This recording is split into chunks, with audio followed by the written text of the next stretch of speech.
I'd like to call to order the regular meeting of the March 9, 2022 Fitchburg Conservation Recording Commission. in progress.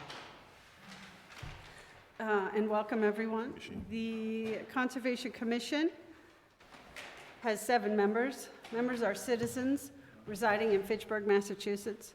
The commission is appointed by the City Council and serves on a volunteer basis.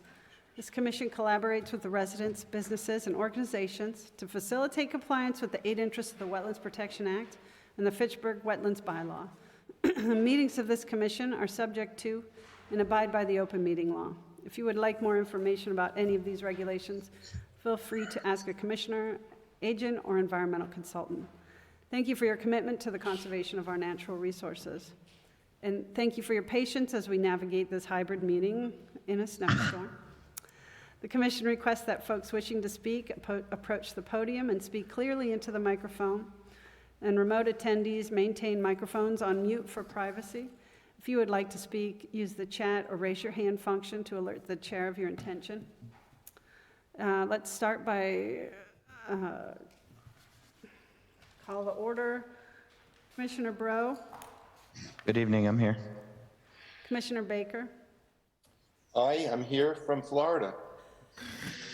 Welcome. Thanks, Ralph. Commissioner Christian. Here. Commissioner Donnelly got called out to plow, so he's not going to be here tonight. But Commissioner Helene. Hey, how's everybody doing? Good evening. And Hello. Commissioner Sarfield in attendance. I'd like to thank everybody who's here and for your patience and your understanding as we, it's kind of cool that we've got everybody here on a night like this, so we can still have the meeting. So moving forward, we have some minutes to approve. I'd like a motion and a second to accept the minutes from the regular meeting of the February 9, 2022 meeting. We can say all in favor. Somebody make a motion. Like Please make a motion. Thank you. I move that we accept the minutes. Thank you, Commissioner Baker. Do we have a second? I second that. Thank you. Commissioner Helene, let's call the roll. Commissioner Bro? Do you approve of the minutes? Looks like he dropped off. Oh, weird. Oh. Well, go on. You have He'll 5. be back. 4 now. See if he comes back. Okay. But you He's still, up at his parents'. He might be having some connectivity issues. okay. Well, you still have a quorum, though. Okay. Commissioner Baker? Aye. Commissioner Christian? Aye. Commissioner Donnelly is not here. I'm sorry. Commissioner Helene? Aye. Okay. So the motion passes to approve the minutes from the February meeting. Moving forward, Let me get to the next item. let's see. We've got, Michael, did we need a butter notification cards for Leclerc, or is it still No, from the this last was done. time? That was continued, Okay. as folks know, several times. So, So, I'm going to open that meeting. Under Massachusetts General Law, Chapter 13, Section 40, the Fitchburg Conservation Commission opens the meeting for notice of intent Leclerc, proposed single-family dwelling, 0 Ashby State Road. This has been continued from the February meeting. Materials for this hearing were not submitted in time for review. And just as a reminder, all materials must be submitted 1 week in advance of the meeting. For clarification, that means if the meeting's on Wednesday, all the materials should be submitted the Wednesday prior to the meeting, and we thank everybody for their cooperation on this matter. All materials submitted will be available for review by contacting Mike O'Hara. It's part of the public record. These plans, these plans also have to be submitted to DPW Engineering for review per the recommendation of the environmental consultant. So Mike O'Hara will forward those to interim Commissioner of Public Works, Nick Erickson. And I couldn't remember, is it Jeffrey? Jeff Hillman, yeah, who's Jeff the new Hillman, civil okay. engineer there, yeah. All right. And Tracy, you do have a fair number of folks here, though. Yeah, no, And at home. we have, who do we have here to speak for this? I'm trying to get... Sorry, technical difficulty. Okay, just give us a second, and we're happy to have you, the abutters, speak. We ask that you keep your comments that you've already made to a minimum, and if you have anything further that you'd like to add, you're welcome to do so. Okay. In that one? Yeah, click that.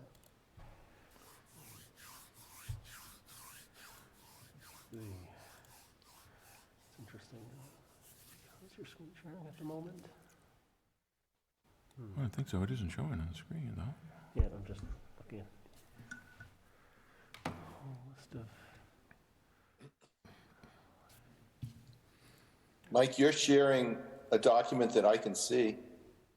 Right. No, I realize that we're trying to get to to turn on microphones of other folks or attendees besides the panelists. I see. And I just lost that window. I'm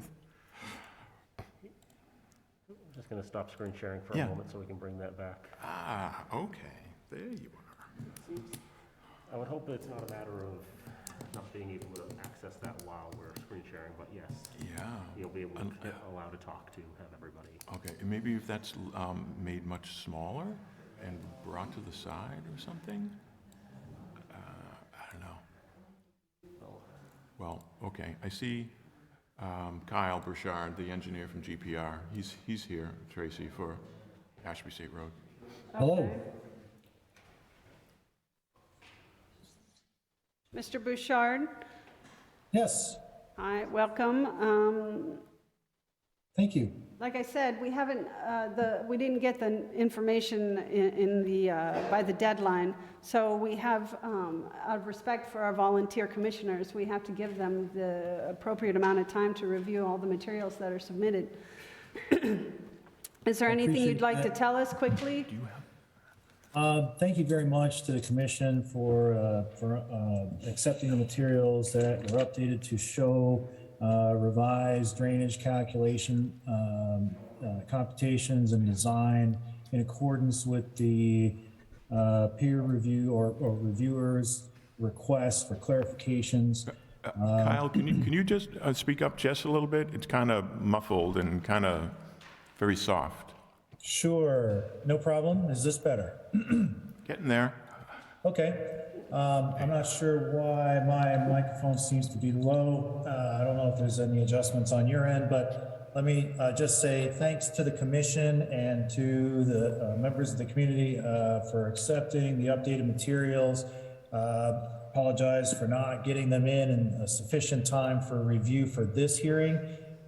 We were responding to the peer review comments, requesting additional clarification on drainage, which we have provided, and we look forward to hearing from the peer reviewer any further clarifications requested.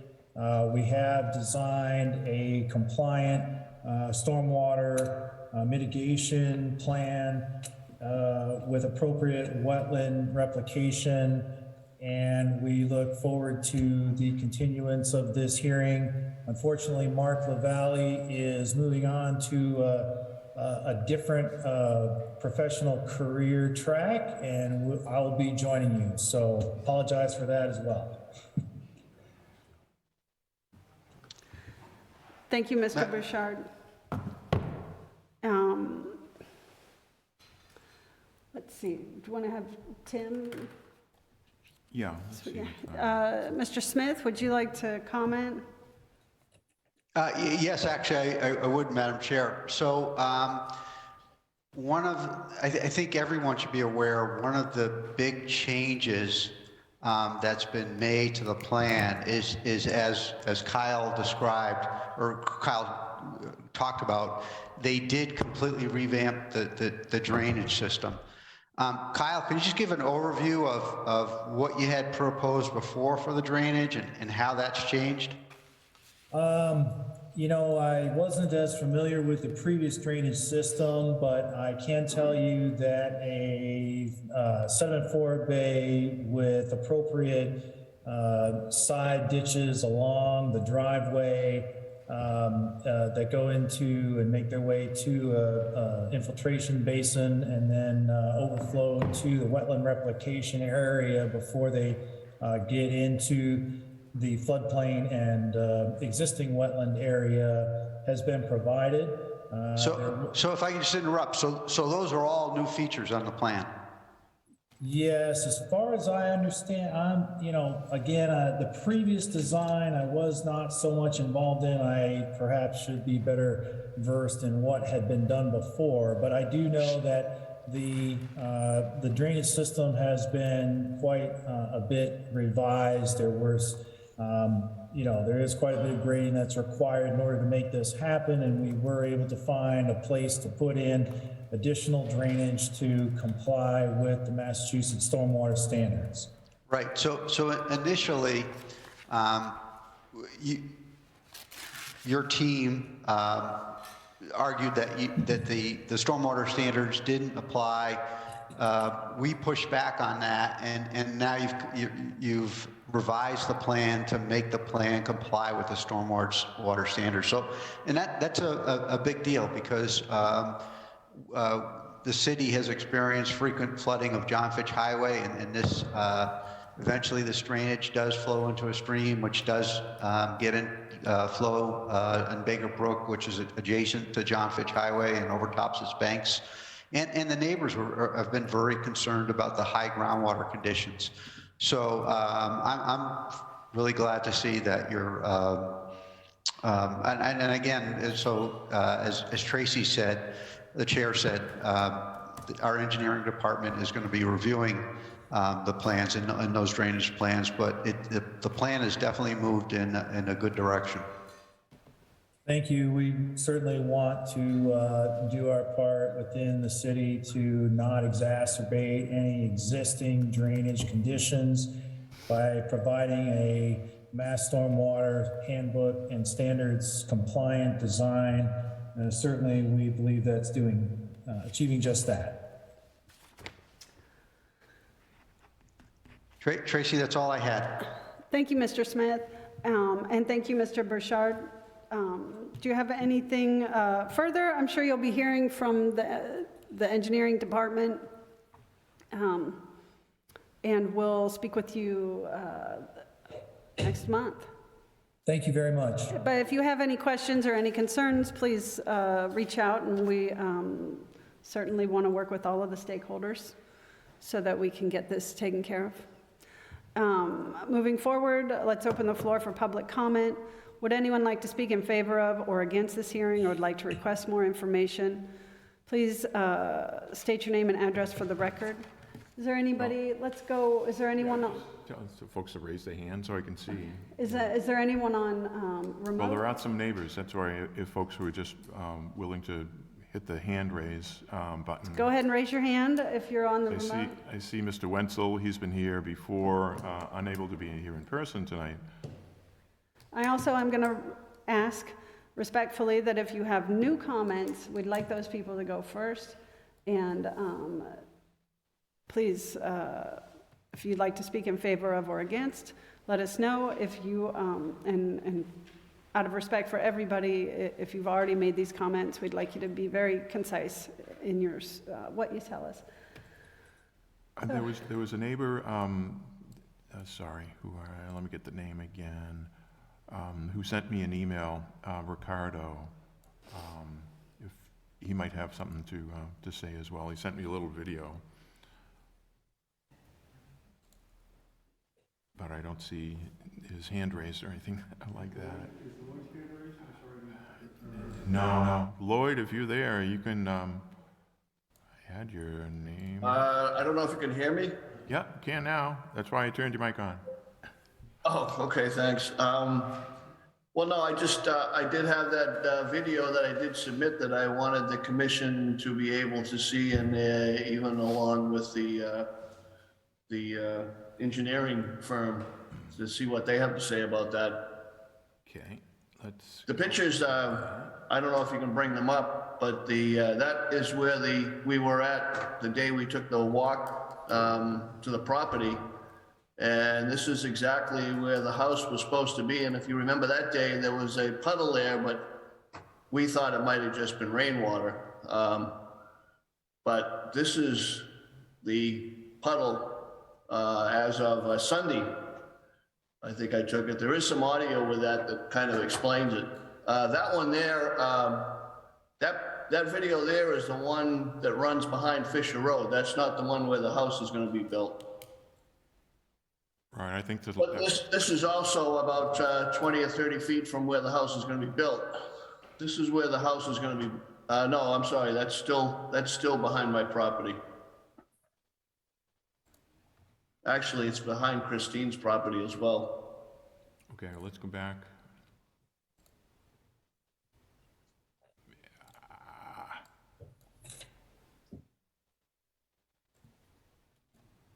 This is, I believe, the place where the foundation was supposed to be for the house. Coming up, no, not that one. Screen, okay. All right, let's try another one here.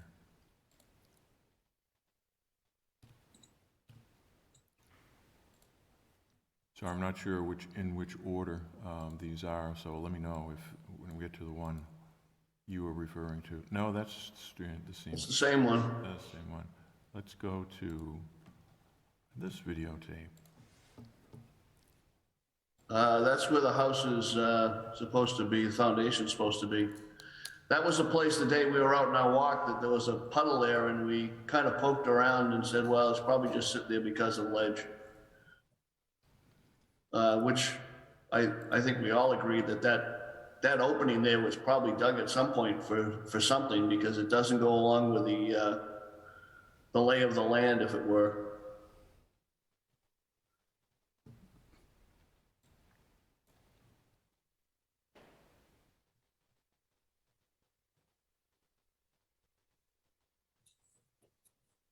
But you can see the water moving if it stops long enough in one space, that the water was flowing that.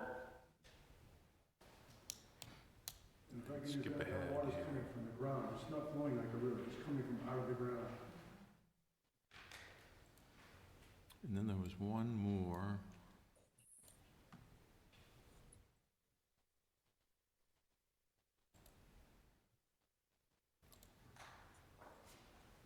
Or is that the same one?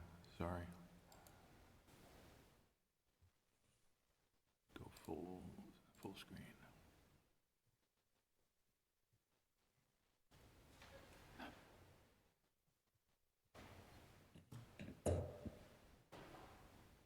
Ah, there's full screen. Okay.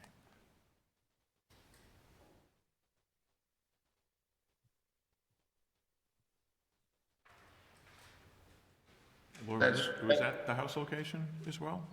That's the house location as well, and that's the hill behind, remember when we were there at the house location, there was a hill behind it that looked like it didn't belong there? Well, that's why I think that was probably dug out at one time for some reason. And you can see it's coming right out of the ground. It's not an overflow from the brook behind my house. And borrow pit. Yeah, exactly. Looks like a spring.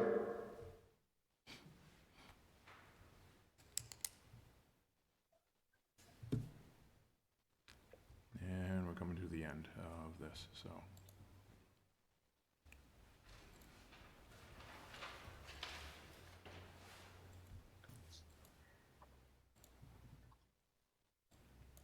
No.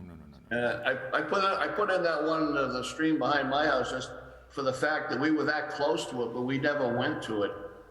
And all that water drops down over that embankment down into that gorge, along with water from behind Yars's house and Christine's house.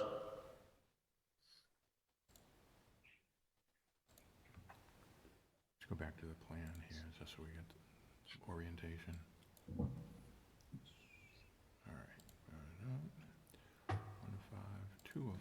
Well, Mr. Wenzel, thank you for entering those videos into the public record. So just folks know, can you see? Yeah, you can. Okay, good. That's where we were that Saturday, late morning, afternoon. If folks. That's correct. And that steep slope up, it looks like a borrow pit, like Mark just mentioned. Yeah, it looks like it was dug out, to be honest with you, at some point in the history. And Mike, would you be able to point to where that stream is located that he just showed us the other video of?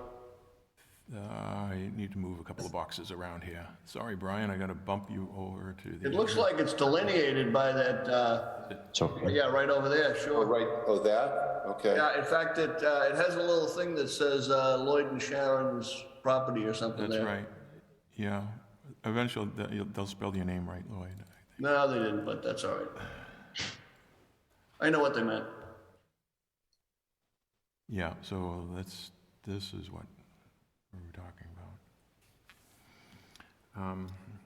Kyle, if you're still there, have you been out to the site or just you guys? Was this on, I saw the date there of the 8th. Is that right? Is that when the video was taken? No, that was just yesterday. Mr. Wenzel, when was that taken? That was Sunday. If you play the video, I spoke to it in the video, but you didn't have the audio turned up. Yeah. I think that's when, I think that's when you got it, Have to because I pay you a couldn't get it scale there if we- because of the culvert.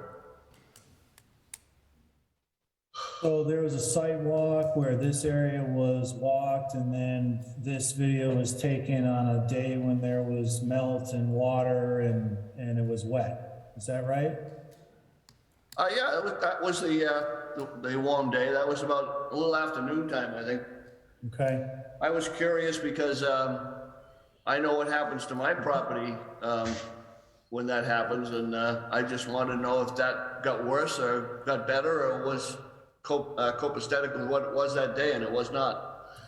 Well, I'm at a disadvantage. I wasn't on the original site walk, and so I'm not sure what the conditions were during that original site walk.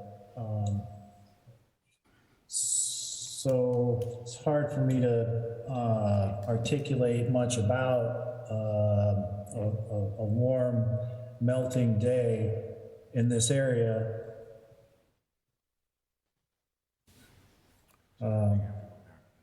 The double lines on the plans refer to the 20-foot no disturb and the 25-foot wetland buffer.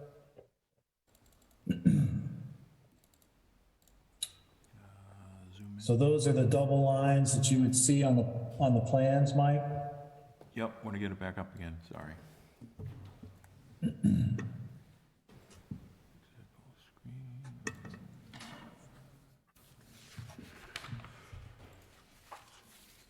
Am I still on, Mike? You are, yep. The double line on the left side of the plan,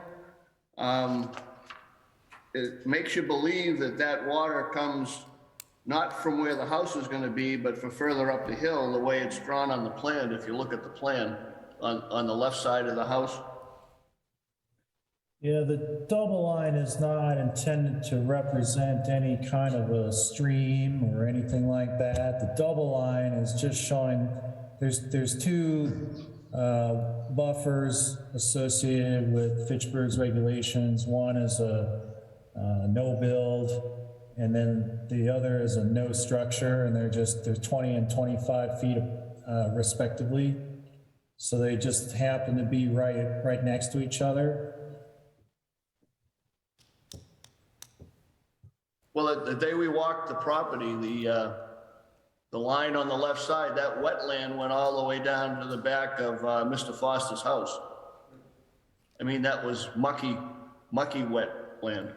Yeah, the wetlands do follow that property line all the way around. It doesn't make a sharp turn at the corner of Mr. Foster's property, but it does pretty much parallel the entire common property line between these two properties.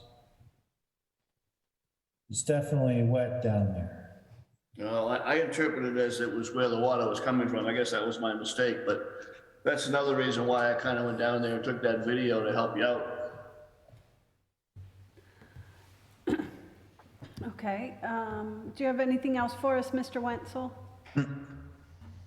I don't believe so. Thank you very much. We'll get Mr. Burchard those videos so he can have them in his plan. Yeah, sure. Who do we have next? I don't see any hands up on the folks who are remote, but I'm sure some folks here in If person. there's anyone who's joining us via a remote, could you please raise your hand if you'd like to speak? That raise your hand function, if you go down to the bottom, there'll be like a, what does it say? I can't remember what it says. Emotions or something like that, or down in the bottom of the screen. Emotions isn't right. Simply says raise hand. Oh, okay, raise hand. It just depends on what I'm seeing version you have of Zoom. Okay, so hearing none from the remote participants, hearing no more from the remote participants, let's open it up to on-site. Yarisbeth, please. Thank you. Please Good afternoon, state your name and everyone. address. My name is Yarisbeth Guzman from 140 Fisher Road. Thank you for the opportunity for us to speak up tonight. Obviously, we have been going through this for a couple of years already. I'm new on Fisher Road, and one of the issues at my new home was to fix the septic system. So I had to hire an engineer. I had to hire someone that specializes in clear water environment. I do have a letter from her, thankfully that she wrote to me before this meeting, and she stated to me that one of the reasons why my septic system couldn't be built in the back of my house was because of the wetland. I know this property that this person wants to build in the back of our house. He's not having a septic system. I know he's going to be connected to the sewer line, but she mentioned something here that got my attention. It's to avoid and minimize changes in impact in resources area. And this is an area, as you all know, that obviously we have to keep on the buffer zone, and also we have to apply the law as much as possible. And this is definitely including all of the habitats that lives back there, and also if it's going to affect any of the neighbors. Obviously, building a new property, a new house, is going to involve major equipment and major construction, building, retaining walls and trying to deviate the water somehow. We do not have a river behind us. We have water coming from the ground. This is not something that we're making up. This is something that anybody is welcome to come and look at it. Imagine if this is happening, like the gentleman said, oh, this is because it's melting. Yes, it's melting, but you can come in the summertime and you will see the water as well. So it's nothing about the rain, it's nothing about the snow that is melting. There is water back there. Also, I wanted to ask the engineer, have they calculated the water flow that it's right now? From the plans that they built, the blueprints that they created, they do have a big, the retaining walls are going to be a little bit uphill. So obviously imagine if right now we have, plain ground, the water is there and is running. Imagine if you get something uphill with concrete. It's going to, pretty much run down the hill even faster. So, you know, it's grading acceptable in this area? I would like to ask this to, you know, the Conservation Committee, if this is something that is allowable in, you know, by law in this area. You know, there are a few things that I believe were not discussed the last time, but I am trying to do the research and trying to understand the best to me, for my knowledge and also for my neighbors, and to see if this is something that is really, if it's doable for this person to spend so much money and also at the same time make us suffer in the long run. Thank you. Thank you, Mrs. Guzman. It's nice to see you. So we've got two main issues here. Were the water flow calculations a part of the plan? Yeah, there was stormwater calculations submitted. We can go Okay, back. so yes, they have to provide the calculations. And the grading, what's going on with the grading? Mr. Burchard, can you comment on that? Regarding the grading, Madam Chair, I'm not sure I understand the question regarding the grading. Madam Chair, if I can just interrupt. Thank you, So Mr. Smith. I think what the abutter was getting at was, and the abutter, I think, was absolutely right in saying that if you increase the impervious area on the site, which would happen if you, for example, had concrete, if you have a driveway, if you add a rooftop, you're absolutely going to increase the amount of impervious area. So now the water can't go into the ground. That means the water runs off the site. And that's why the stormwater standards are so important, because it's, again, I think the abutter hit the nail on the head. So the stormwater standards basically, in a nutshell, say you can't increase the runoff on the site. There's other things that the stormwater standards deal with, but they also deal with the runoff, because if you increase the runoff, that may result in flooding and storm damage downstream. So, so the stormwater, that's why we have the stormwater standards. The applicant did file drainage plans showing how they comply with the stormwater standards. Now, we just don't take it on good faith that those stormwater standards are met, and that's why the commission is asking its engineer to do a review of those standards to see if they comply with the standards and they are not allowing an increase in runoff off the site. Okay, thank you, Mr. Smith. That was a good explanation for all of us. Is that good? You're good, okay. Is it Christine? Yes. Would you? Okay, thank you for coming. Russ Foster? Mr. Foster? May I approach your table and show you a picture? I don't have the capability. Sure, sure. And I can send it to Mike if he wants to share it with you. Yeah, we'll need to do that. This is my backyard. Let's let the record show that Mr. Foster has a video that he is It's not a showing video, to us. I'm not that talented. This is a picture. A picture that he's showing. And what I want to do, I waited. The ice is half gone. What I want you to see is a dark circle. That's where the ice was. This is where the water comes up. Spring, fall, and winter. The only time it goes down or recedes is in the summer when we have the 90-degree days. But it's still on this very edge here, on this piece where you can see the very darkness. It's always there. It might go through this. Okay. That's your backyard. Yeah. Right, looking, I remember. Okay, so, any additional building is just gonna flood my backyard. And I got the CPR engineer thing. It's a wet day, it's a moist day, it was runoff. This is, like Yara said, this goes on 3/4 of the year. The only time it begins to dry out a little bit is when you get the hot days in the summer and the ground begins to dry out. But after that, 3/4 of the year, it's always wet.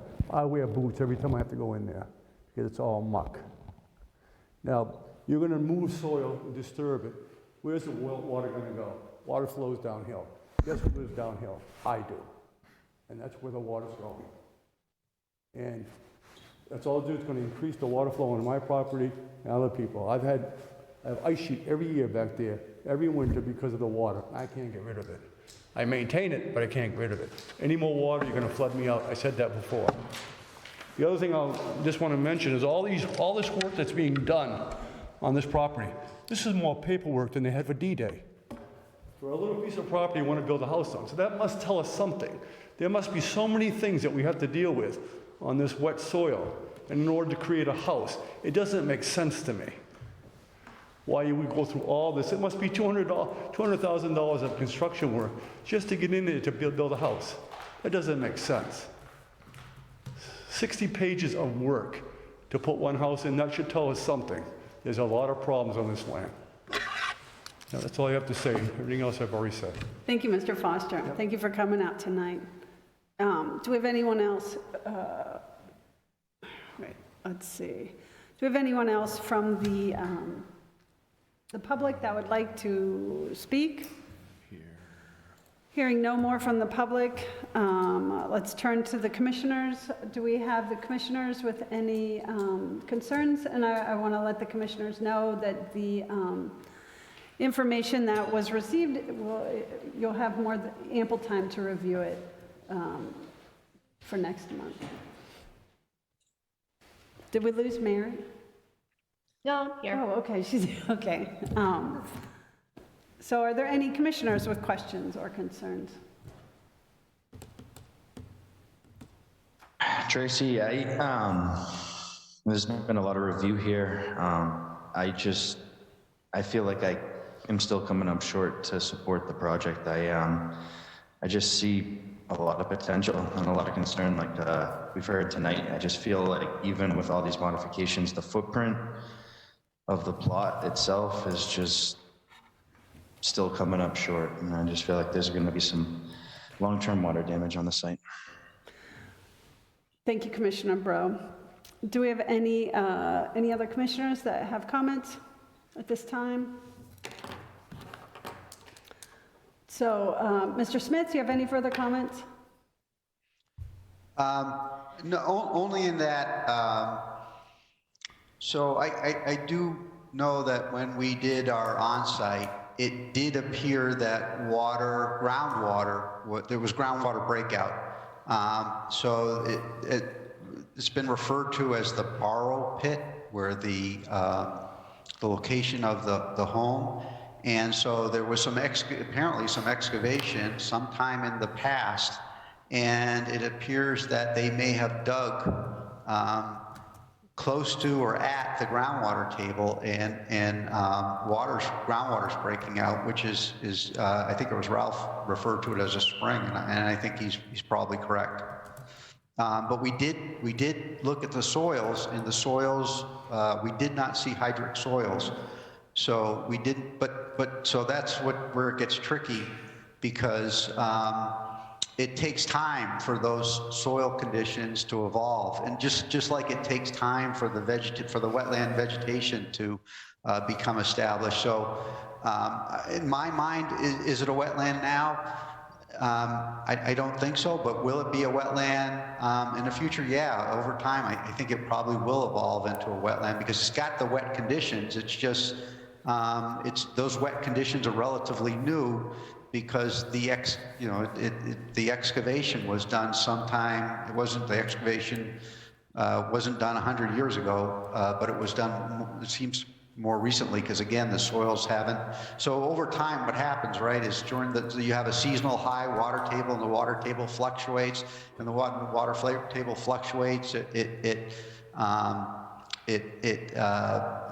washes out the nutrients, and you get a particular color to the soils, and that's how wetland scientists identify the wetlands. And of course, Ralph knows a whole lot more about that than I do.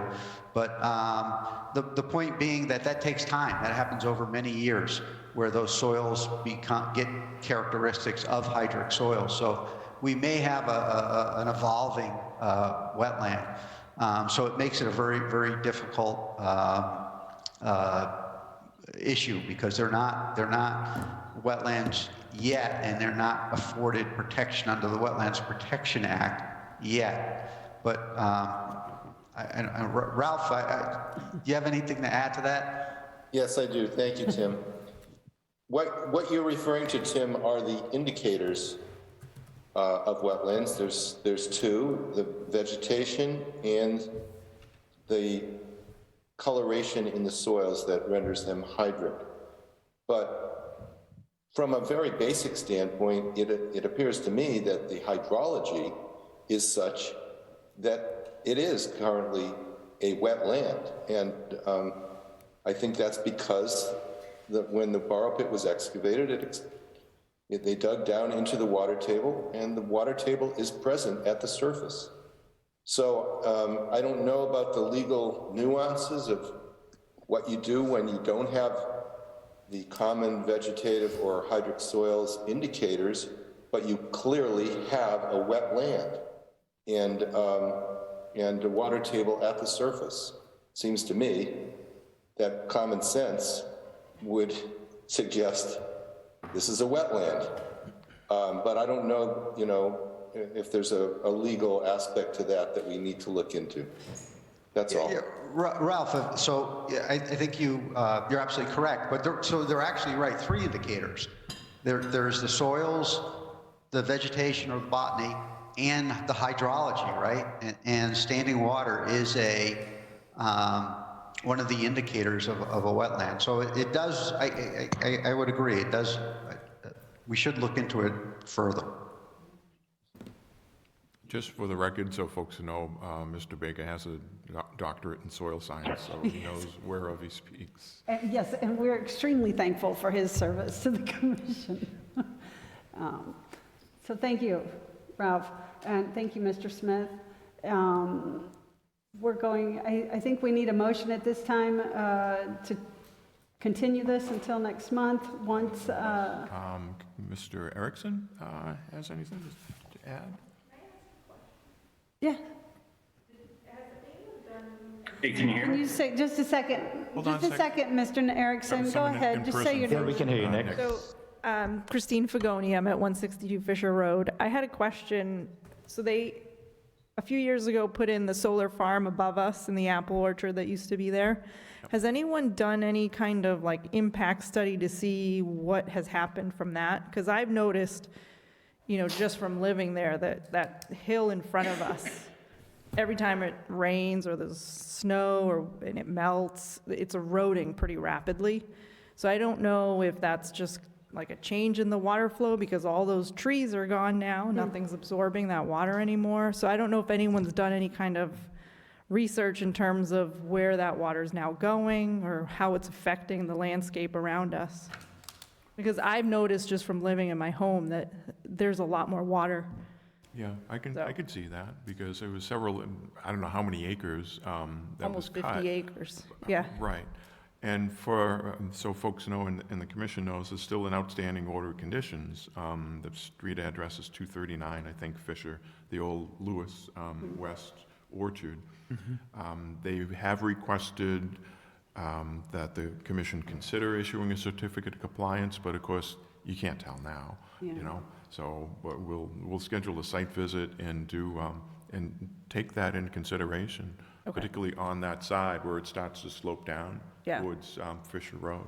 Yeah, because I noticed I took my dog out the other day into the backyard, and we actually have this little brook or a little trickle of whatever it is running down the side of our yard, which was never there. So it's new this year. So I just wanted to... Did that change at all, the drainage patterns from when? Because that portion of Fisher was repaved a few years ago? Yeah, I think it's been a while, actually. It's been more than that, I think, but... Maybe it's more channelized the rain we had the other day, if you drive up the road, it looks like the basin of a river. There's like rocks and dirt and debris everywhere. It's like a river every time it rains, so... Yeah. Okay, so on the site visit, perhaps we can stop by there to see what we can see. Yeah. Okay, thank you, Ms. Pagoni. Mr. Erickson, Interim Director Erickson. Thank you, Madam Chair. I haven't had a chance to review the drainage calculations yet for this project. I'll get those from Mike and make sure that I dig into those and give any feedback or comments that I have to the commission. But I do concur with Dr. Baker and Mr. Smith in their assessments of the site. Unfortunately, this past year's been extremely wet. We've had a lot of rain while the ground's frozen, so especially right now, we're experiencing groundwater issues throughout the city. Just based on the three items to help classify wetlands or hydric soils and whatnot. There's probably 15 or 20 properties that I can think of, houses and like established lawns that meet that criteria just based on the presence of water at the surface alone, that hydrology piece of it. So it's been an extremely wet year. I'm sure that's exacerbated some of the problems that are observed up on that hill. But no doubt clearing all of the vegetation for the solar farm probably impacted the hydrology at the site and especially downhill. So it's very important that we take a close look at the calculations provided by Mr. Burchard and go through those carefully and make sure that they're meeting all of the requirements of the state stormwater standards and the city stormwater standards. I see Mr. Wenzel, your hand is up. Was that from before or is that new? You're unmuted if you want, Lloyd. So maybe that's from, whoops. Hello? Yep, now you're good. Was there something additional?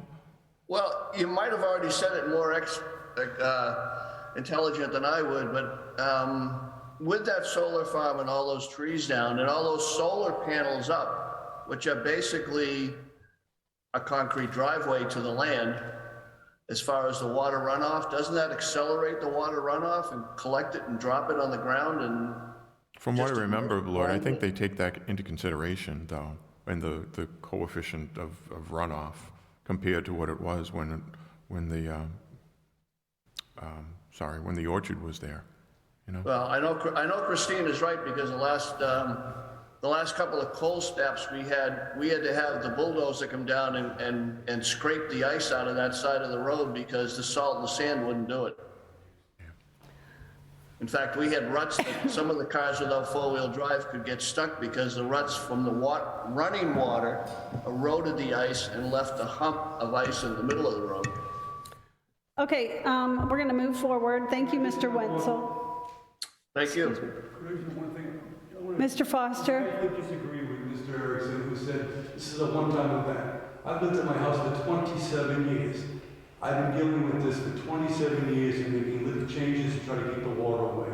It's never changed. I've been dealing with it. It's not this year, it's not 2 years. I've been here for 27 years dealing with this problem. So I respectfully disagree with Mr. Erickson, because you have a piece of paper. I've lived there for 27 years, and I know exactly what I'm talking about. Thank you, Mr. Foster. So can we have a motion to continue this to the April meeting? Do I need a motion? Well, yeah, you do, but on that, when, we're going to discuss this a bit later, because we've been asked if the commission would consider moving to the first Wednesday of the month rather than the second, at 6 o'clock. Okay. So, should we decide that? Well, I think we're in the now or middle later? of something right now. I Right, don't know. okay. Well, for the folks who, folks have my email address and number, give me a ring, okay? It's a side See note, which yeah, Wednesday that later in of, the meeting, we're going to talk about that. But, that's a good point. Please make sure that you are accessing the city's website and following the public record for when the meetings are posted, the postings of all the meetings. And a number of folks have my email. And talk to Mike if you need it. Right. So back to. Thank the you. motion. Thank you. So, There's a I would like motion to on the move table to that we- continue this. I would move that we continue this to the next meeting. Thank you, Dr. Baker. Do we have a second? I second. Thank you, Commissioner Helene. I'm going to call the roll. Commissioner Bro, Aye. Commissioner Baker, Aye. Commissioner Christian, Aye. Commissioner Helene. Aye. Okay. So moved. Thank you very much, everyone, for coming down and talking with us. And thank you to everyone for your expertise and your guidance. That's all. Free to, I mean, you can stay if you want. If you really want to stay. Thank you. And please drive safely. So under Massachusetts General Law, Chapter 13, Section 40, the Fitchburg Conservation Commission will open the hearing for amended order of condition number 155684, Mad River Solar, Ashburnham Street, proposed restoration plan. And I'm trying to get out of Ashby State Road and get to that. Okay, in the meantime, let's schedule the, so we're going to need to have a site visit on this one. And it looks like March 26th or 27th. We're going to, let's see, a weekend. Madam Chair? Yes, Yeah, so you're referring to Mad River Solar? Yes. Site? Yeah, so before we do an on-site, I would recommend that two things occur. Number one, we have snow melt, so if there's any rutting, we can observe it. The second thing is, as part of the restoration plan, the applicant has proposed to do flagging. Flagging of the 125-foot residential buffer, flagging of the resource areas, flagging of altered areas within the resource area. I think it would be very beneficial to have that flagging done before the commission went out there as a reference. So so one thing I'm concerned about is it's a 48 acre site. It's very large, and it's hard to show everything that you need to show on a plan. And what I don't want to get into is ambiguity. So where we go out there and we say, okay, there's rutting, and you say in the restoration plan, one of the requirements is that you're going to grade those rutted areas, and they say, and then there's a back and forth where no, we don't agree, that's a rut, or that rutting occurred before, that wasn't something we did, that was here before we got on site. So we really want to avoid the gray and be very clear about what the expectations are, and I feel like an on-site meeting would really help that. And if the flagging was done ahead of time, then when we got up there would be some agreement. And so that's my recommendation, that those two conditions are met before we go out on site. So it may, if the commission agrees with that, then I think we should ask the applicant how long it will take for them to get out and flag the site, as they've described in the restoration plan. And let me get back to that. thank you, Mr. Smith. Okay, Attorney Barrett, I see you. You're unmuted now. And Mr. Holden from ERM, you're unmuted.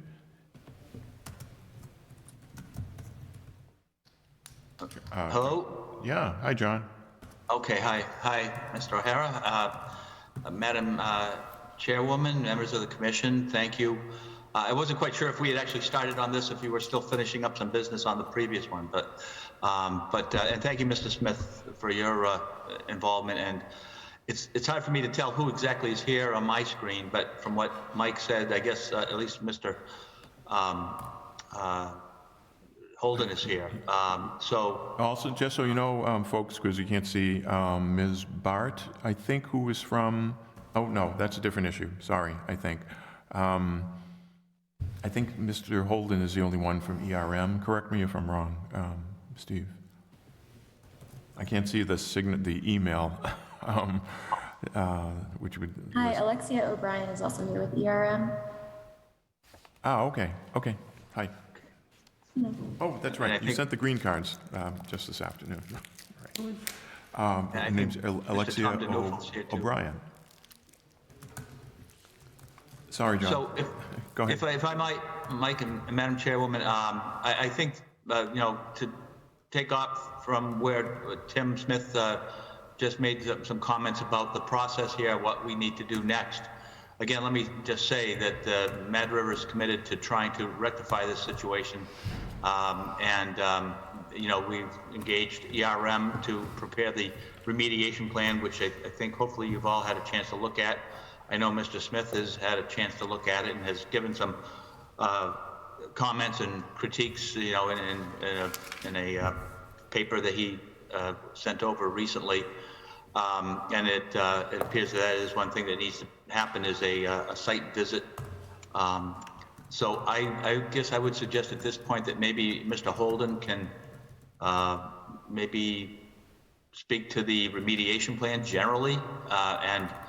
I think if to the degree we do need to get a site visit, certainly we're happy to do that and want to try to straighten the situation out.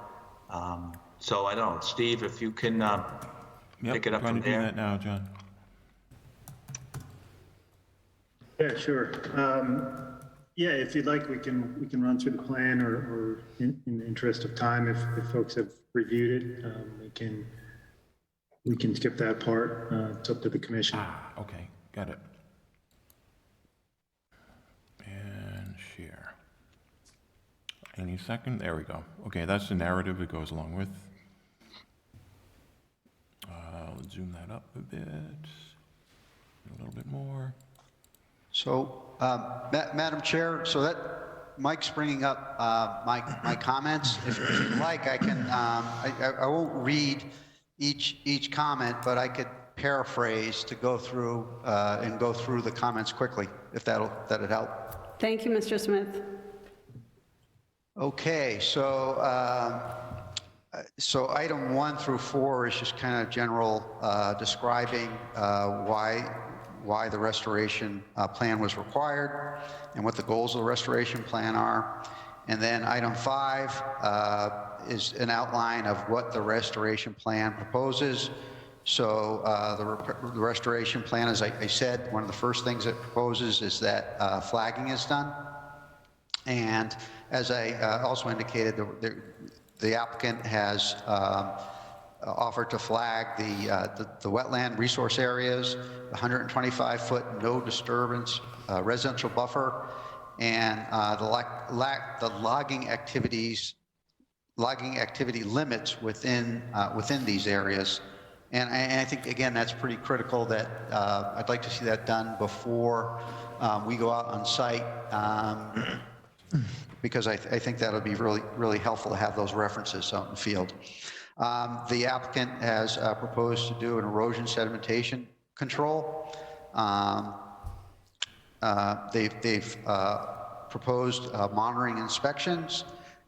They've proposed to also propose to remove logging debris, or what we call slash. In some instances, they're going to leave slash, and in other instances, because slash is, so when you cut down a tree, right, the logger removes all the branches, and generally the logger just leaves those branches in place. And over time, those branches decompose, and in the meantime, and enrich the soils. But in the meantime, that slash also provides good wildlife habitat. But in this instance, it could be a hindrance to the restoration, because the applicant is going to seed the wetland resource areas and do plantings in a residential buffer. And so that, so in certain instances, the applicant's proposing to remove slash, and frankly, you might have a tree limb in the wetland, and removing that tree limb could cause even further environmental damage. So you might want to just leave it in place, because again, it will eventually decompose and just add nutrients to the soil. But that's one of the things that would be helpful for the commission to discuss when they do the site visit, is go out in the field and find out from the applicant what do they see what slash should stay in place because it might be beneficial to wildlife habitat, as opposed to what slash and debris they feel that they need to remove. Next thing that they've proposed is best management practices including using timber matting, so they may have to bring some heavy machinery into a wetland resource area, and timber matting are these large, usually 4 feet by 16 foot, 1 foot thick, basically they're not logs but timbers that are strapped together, and they displace the weight of the heavy equipment, thereby protecting the wetland from any rutting. They also stabilize the equipment so that the equipment doesn't sink and roll over, which could be a big safety hazard. They propose grading, so grading of the skidder tracks and rutting. And then lastly, revegetation. So it's important to note on the revegetation, they're kind of two different approaches. If it's a wetland, they're proposing seeding, and in addition to the seeding, if they've cut any, particularly if they cut hardwoods, those hardwood stumps will sprout right up. In addition, there's seed and tubers in the soils that will become established over time. But they have agreed to supplement that seeding with a wetland seed mix. For the residential buffer, alternatively, they're proposing to do some plantings, and we'll get more into that later. So that's what what's proposed in the restoration plan.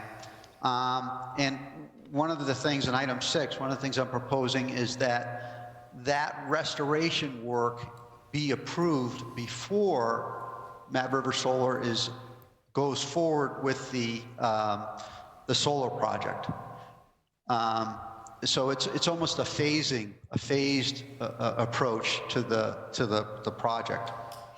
Item 7 is just that if you look at the restoration plan, the legend was truncated. You can only see half the legend, and so that makes it really difficult to understand what they're proposing, because the plan is just without seeing the legend, it's Can I it's just hard to jump in understand. there Sure. quick, Tim? Yeah, if you look back at the original PDF, the whole figure is in there. It may have just happened when you printed it.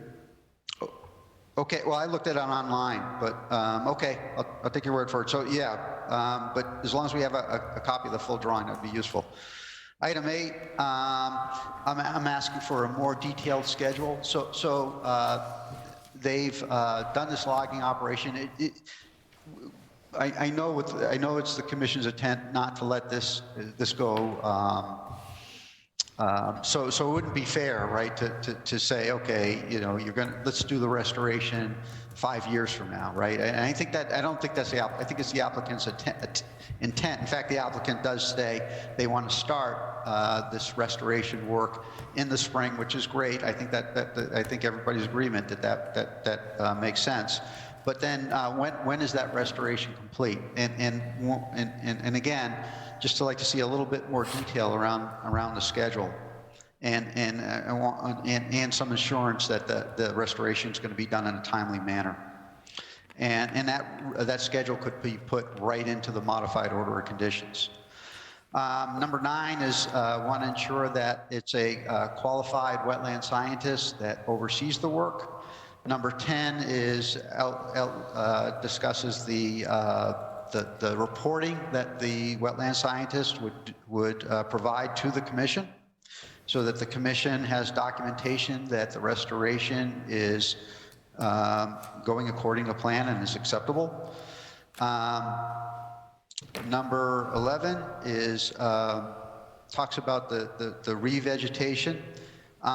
So as I said, in the wetland, the applicant has proposed seeding, and he's absolutely correct that, the applicant's absolutely correct that the trees will sprout. There are seeds and tubers that will grow, but if there's a stream and that stream is if the water was was shaded because of the overstory, and now that overstory is missing and that stream is in direct sunlight, well, that temperature is going to change of that stream, and that could affect aquatic life.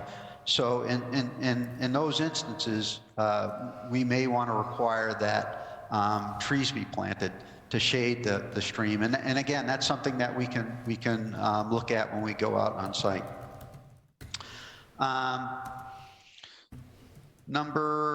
Looks like I'm on number 12. Number 12 is just saying, hey, if you plant trees and shrubs, if you do seeding and the trees and shrubs die and the seed doesn't germinate and become established, by the end of the year, you got to go back and you got to make sure that that the revegetation is successful. 13 gets the same point with regard to survivorship of the seeds and plants that are planted. Item 14, so the applicant has proposed, again, to plant shrubs and trees in that residential buffer. And the question, so how large are the trees and shrubs that are being planted? And really the intent and one of the stated goals of the restoration plan is to increase privacy screening for the neighbors. If the plants are really small, obviously they may not perform that function. And I'm also asking, so what's the plan for the, when does the applicant propose to install the solar array, and will that screening be in place before the solar array work is done?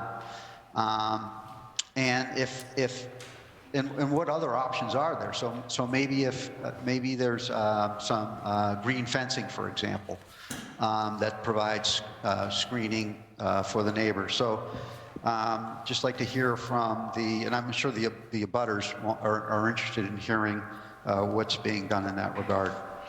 Item 15 is just, I looked at the proposed seeding mix for the wetlands and uplands, and it's all seems acceptable. Item 16, because their work is over an acre, they're altering an area over an acre, they will have to file a SWIP plan under NEPDES, and when they file that SWIP plan, they have to submit reports, and the commission should be copied on those reports. Item 17 is asking about the criteria for using swamp or timber. They're actually, historically they're called swamp mats, but now the term is timber mats. And the U.S. Army Corps of Engineers has that really excellent BMP for timber matting, and I'm recommending that BMP be followed. Number 18 is just pointing out that the applicant is proposing the planting in the residential buffer zone, and much of that area is outside of a resource area, a wetland resource area, and outside of the buffer zone, and just pointing out that really isn't.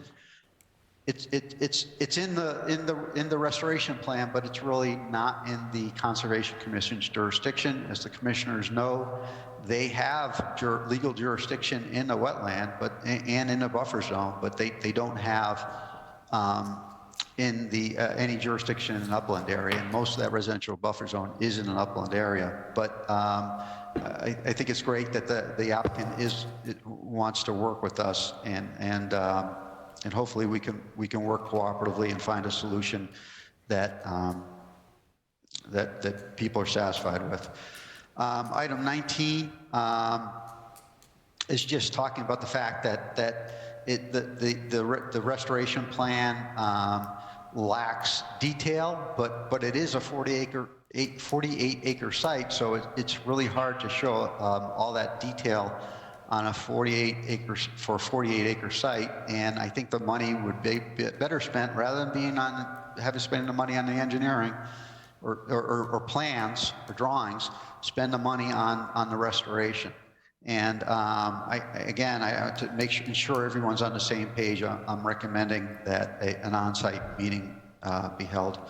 So my final recommendation is that the the commission not hold off on issuing the modification order conditions until those items are addressed that I mentioned, and that we do the site walk. And in creating these comments, I tried to put them in a form that would be where the commission could readily insert those comments as conditions in the modified order conditions.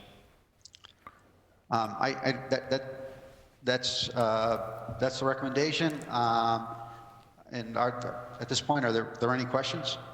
Tim, one comment on your point about the jurisdiction of the commission in the buffer area is well taken, but you know who does is the planning board, because that was a condition of their site plan approval. So I think Tracy and I talked a little bit about this earlier this afternoon, but I think maybe the best way to go would be see if the remediation plan is that the commission members are comfortable with that and approve that. And then I'd suggest the next trip would be for the applicant, John, would be back to the planning board, because I mean what the planning board approved too is not what it can't be done now, right? Because of the lack of that buffer. So an amended site plan approval, I think, would be the next step after getting through Concom. Thank you, Mr. Smith, for the thorough review. Is there anybody who, from the abutters, that has something to add? I'm going to ask if you have new information you would like to add. We'd like to hear that first. And if you have, if you would like to speak and that you keep your comments that have already been placed into the public record brief out of respect for others. So please, Ms. Jacobs, you can come to the podium. Good evening. My name is Joyce Jacobs. I live at 778 Ashburnham Street, and I'm an abutter on the Ashburnham Street side of this project. I just want to say that we're here tonight to talk about the restoration plan submitted for consideration, and it seems like a very comprehensive plan, so we're very pleased with that. We're also pleased with how quickly things have proceeded so that this can get addressed in a timely manner. I have two questions and then two comments that I'd like to address tonight. First of all, one of the questions I have is about the 125-foot buffer. If you look at the plans, both in the restoration model and in the last plan submitted by the Mad River Solar project itself, the 125-foot buffer is delineated on all the residential areas south of the access road, but not on the abutters north of the access road. Mike, do you have the ERM, just the satellite view? Because really that is the one that will supersede anything now. Yep, that one. Yeah, let me get, that was the next one in this. And we'll point out it's one of the pages in this. So I just want to make sure that there is no confusion. I had spoken to Jared Alvarado before from Mad River Solar when the last Mad River Solar plan was issued about that, and he said, you know, that was an error in their plans and that the 125-foot buffer applied to all residential property. But just to make sure that there is no... Sorry, let's do this again. No, Yep, please okay. keep. Just so that we want to make sure that we're all on the same page, that 125-foot buffer applies to the properties on the south side of the project and the properties on the north side of the project. Because there you will see there is a key on the ERM specs that they submitted and their photograph, but it's very hard. It's not delineated actually in the plans.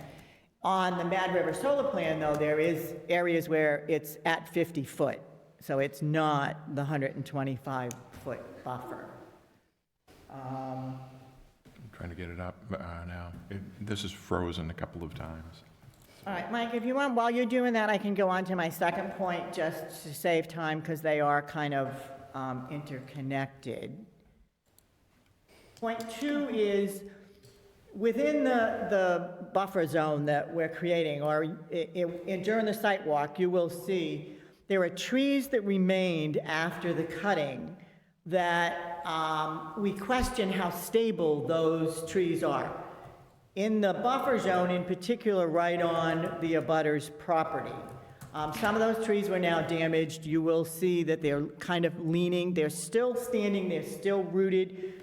I believe it's Mr. Holden from ERM. I don't know if you can address some of that as to how it's going to be determined what still should be left there before the replanting takes place in the buffer zone, because some of the trees, one, are damaged, two, they're very spindly, now they're exposed. Some of the dead wood is there. These trees were not worth taking as far as the logging operation, so those are still there. Now they're not protected any longer because the trees that were, the large trees that were there and protected that during the windstorm and weather that we get, there is a concern of damage to property if the trees come over. So just something that we'll want to question and address at the time. Got it. And also, while we're talking about it, back to the flagging, that's probably a very good recommendation because there are flags all over the site currently, and they're from everybody. They're the wetland sites that were first flagged. They were the adjustments to some of the buffer zones and some of the other things that were kind of modified as the Mad River Solar Plan went on.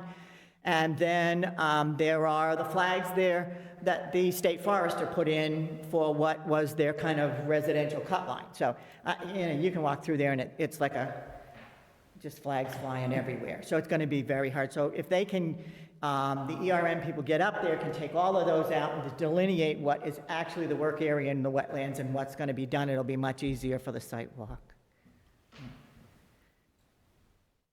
Are we at a point where those flags can come out without, do the forestry flags still need to be there?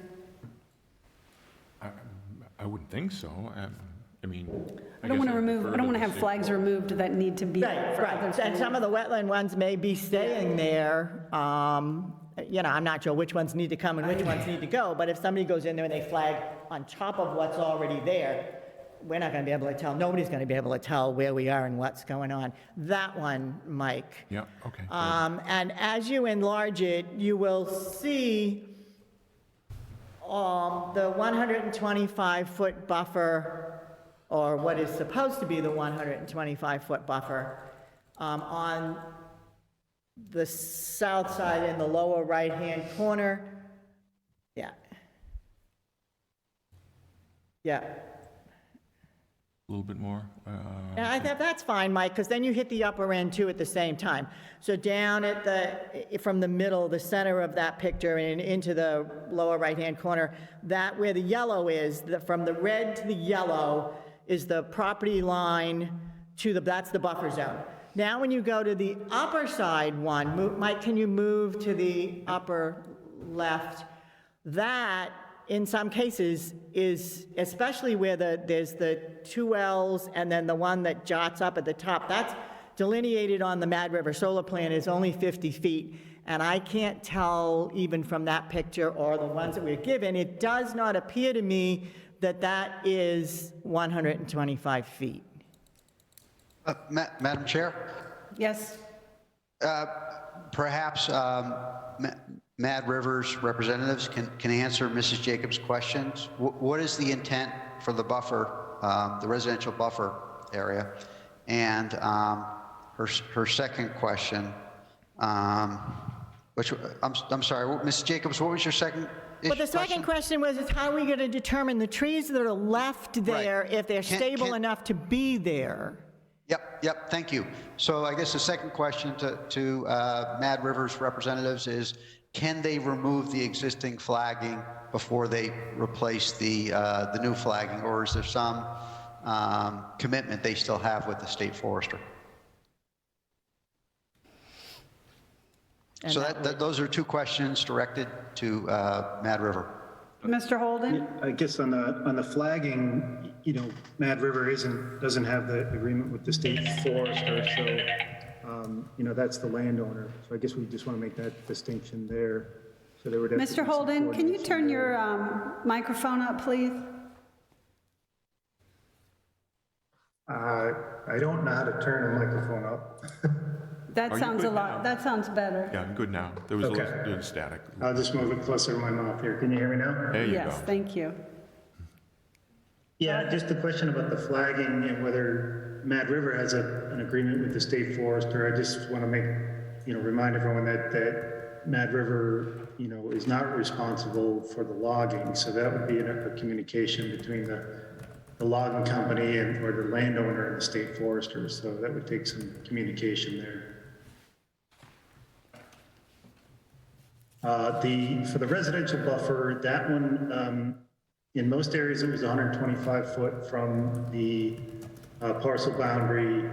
In areas where the site plan for the solar encroached on that 125, and that approval, was part of the approved plan, that proposed restoration was clipped out because that, ultimately that area would be disturbed, as part of the solar project. So we did leave those portions where there was an encroachment there. The example right around where your cursor is up around the corner where the parcel boundary hits to the west. That would be a good example of where the buffer for the solar project encroaches on that 125 foot and was approved, in that way. So we figured, restoring that area to have it disturbed later, didn't make sense. Was that Mr. Holden that was speaking? I'm sorry? Yes. Okay. Yes.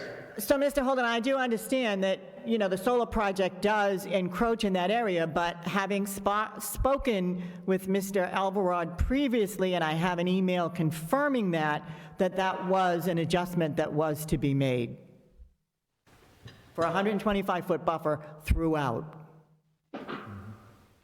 We can look into that more. I mean, I certainly think that, that's an easy adjustment. If that's the case, we can just extend that area to make sure it's 125 feet. Okay. Okay. I recall you're right. Yes, and I have an email from Jared that he sent me that was previously confirmed with them. So moving on, Okay. So then my comments. I'd like to take a step back as we talk about this application tonight and having the orders of condition amended as it relates to the Mad River Solar Plan. There are several orders of conditions that were issued by this committee and that as the plan went forward that have been violated already. That being the 125-foot buffer, that there was supposed to be pre-construction and any silt fencing and other erosion measures were to be taken, that there would have been temporary stormwater management, swales and basins that were to be involved, and there were several others, and I don't need to go over all of them. It's on record what the orders of conditions were that were issued for this plan. So my question would be, what kind of confidence do we have that this is going to go forward? Unfortunately, the Danufils are not joining us tonight.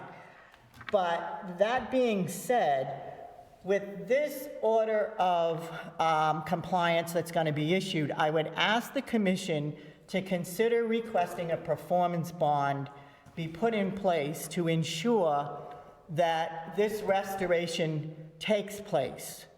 So that if there's a lack of communication again or a lack of coordination, that the abutters have some sort of resource to go back and correct some of the issues that they're now facing as a detrimental cases there are with their property.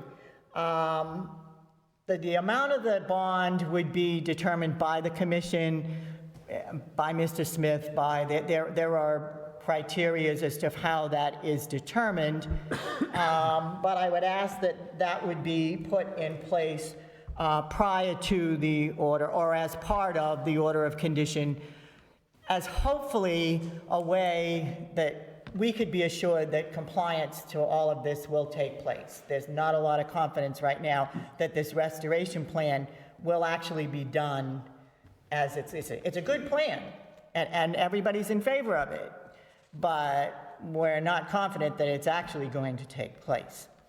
And my other comment was, based on Mr. Smith's review, item 9, that a contact person be appointed that the abutters and the landowners could have access to, whether it be a project manager, a liaison, a site supervisor. Things happen very quickly, and with a project this big, it's hard to wait a month to come before the commission again and say, here's my problem. Whereas if they're planning on having site reviews once a week, it would be nice not to be on the phone with them all the time, but to say, hey, it rained last week. When you come and do your site review, please come and look at this, so that items can be addressed. And that was my comments, and I thank you all very much. Thank you, Mrs. Jacobs. Tracy, Tom DeNeuville is on the list of attendees. I don't know if he had anything to say. Tom, you're not... Hi, everyone. Thanks, everyone, for their time tonight. I would just refer back to the consultants at ERM to go through any of the issues that have been brought up. Thank you, Mr. DeNeuville. Yeah, we could speak to one of the earlier, this is Steve, we could speak to one of the earlier comments about the, if trees are damaged, and leaving slash or felled trees in the restoration areas. And I think Tim Smith touched on this a little bit. Some of those areas can provide wildlife habitat and could actually aid in stabilization of the area. But obviously we don't want a majority of the area covered with these because it'll prevent revegetation and other things. But that'll be an on-site determination. Obviously if a tree's damaged and represents safety concerns, those would be removed. And as far as dealing with slash or leaving a certain amount of woody debris would actually be beneficial to the wildlife there. But there's got to be a balance, of course. Tracy, Eileen Sheehan has her hand up too. Eileen, Thank you, Mr. Holden. Eileen, go ahead. Eileen, you're not muted anymore. Oh, maybe you're self-muted.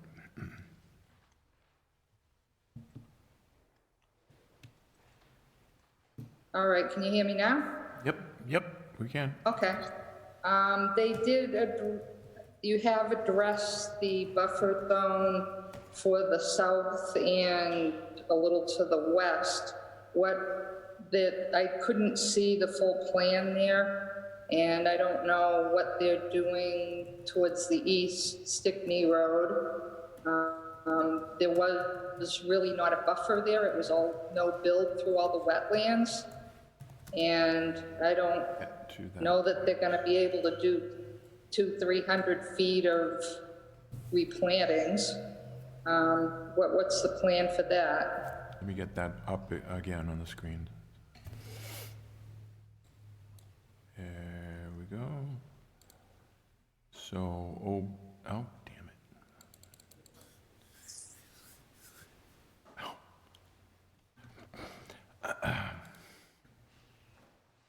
Is this close? And John or Steve, while I'm trying to get that area up on the screen again, can you comment on Eileen's comments or question? Yeah, sure. Yeah, the western or eastern side of the parcel along Stickney Road there, yeah, the logging activity didn't encroach on that side of the parcel for the majority of that side of the parcel. So there's no restoration work planned in those areas that weren't impacted by the logging activities. They did take quite a few trees out of there right up to the property lines. Maybe if we can get the map up there.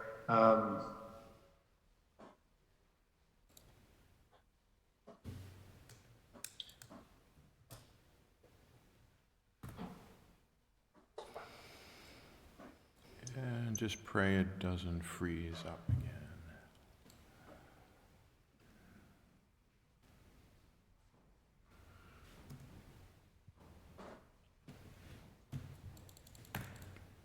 Dope.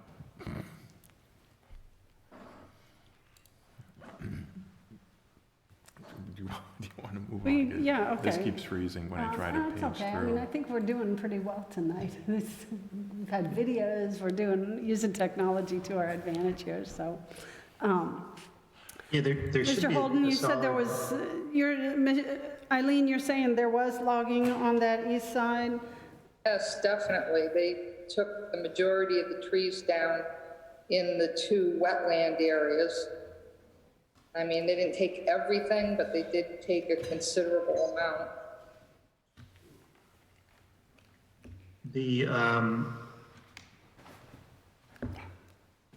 So are you able to see the figure, the eastern side of the figure? There's a solid black line that delineates the extent of the logging. There's nothing showing on the screen right now other than writing. Oh, I'm Well, sorry, we're I thought trying, you we're referenced it trying. earlier that you had seen a copy of it. It didn't go that far over. Okay, so it sounds like maybe you were having the same issue as Tim Smith. Yeah, I don't know if that's how it was loaded or, but I'm looking at the original PDF, I can see it. So maybe we'll have to That's not it. see about getting another copy posted. Let's try this way. So we don't have to rely on the interwebs. Okay, why don't we move forward? And was there anyone else who wanted to add some new comments? Go ahead. Karen Capone, 696 Ashburnham Street. First of all, I would really like to thank Tim Smith for, a great analysis of this plan. I also wanted to thank the Denuvals for going forward to make this right. Let's hope it all goes smoothly. Thank you for the commission and helping us get through this. We just hope it's successful.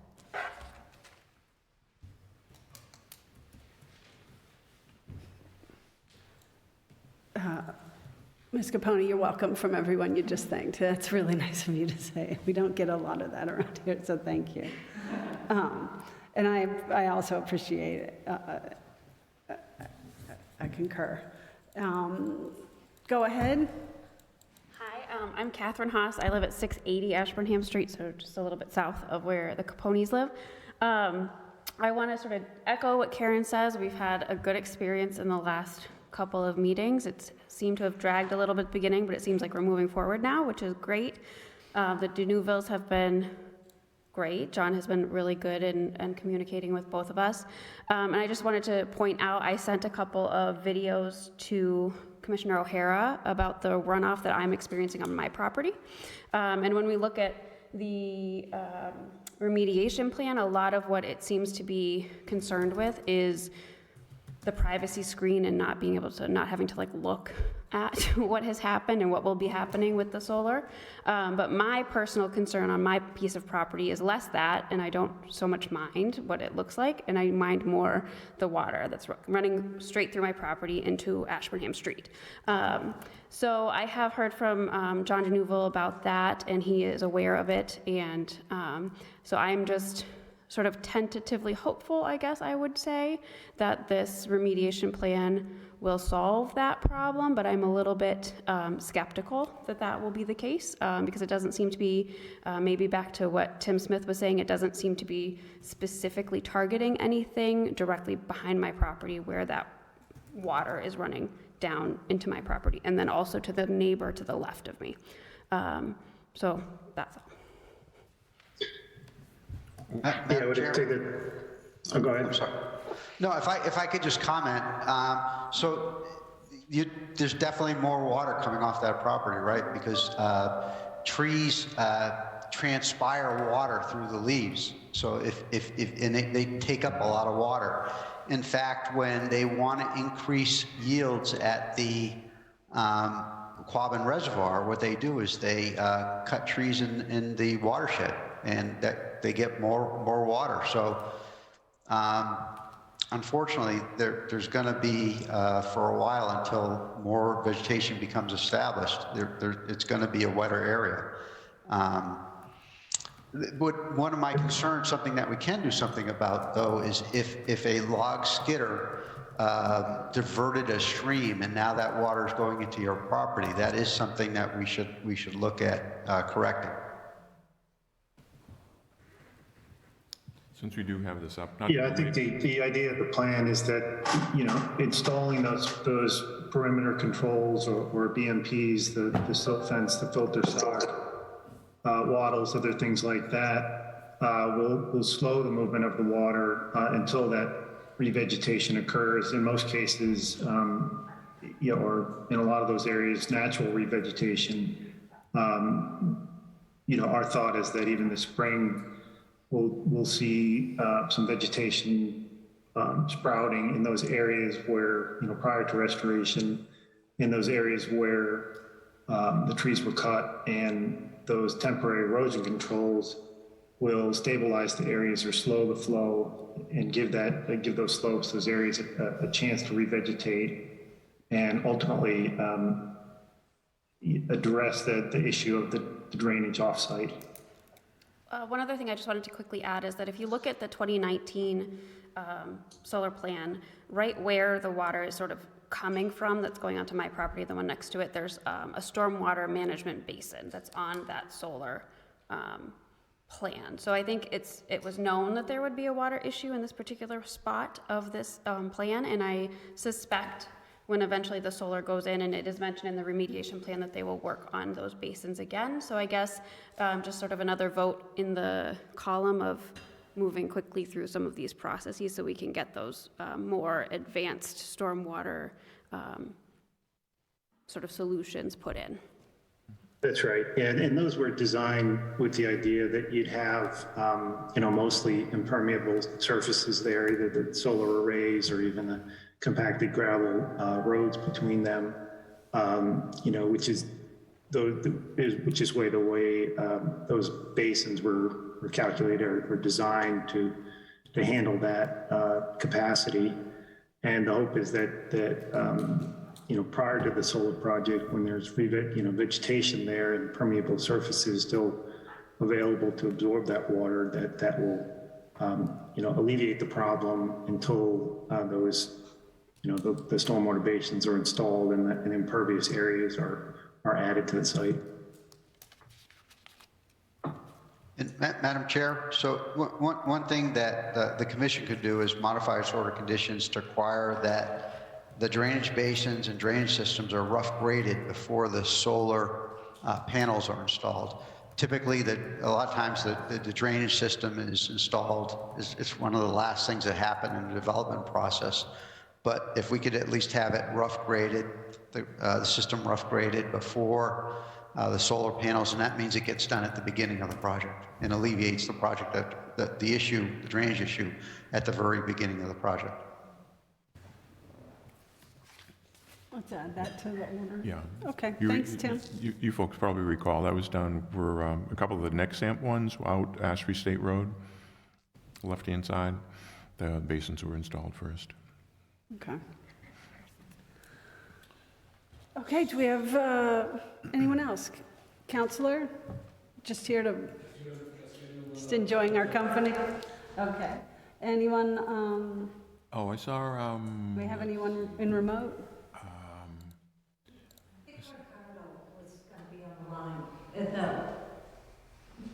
Yeah, I think another butter was going to be on, or butter. I saw his name earlier, but I do not now. Eileen had your hand up, so you got John Barrett. Yeah, Mike, thanks, Madam Chairwoman. I just wanted to make sure we have our, you know, plan here straight as far as our next step.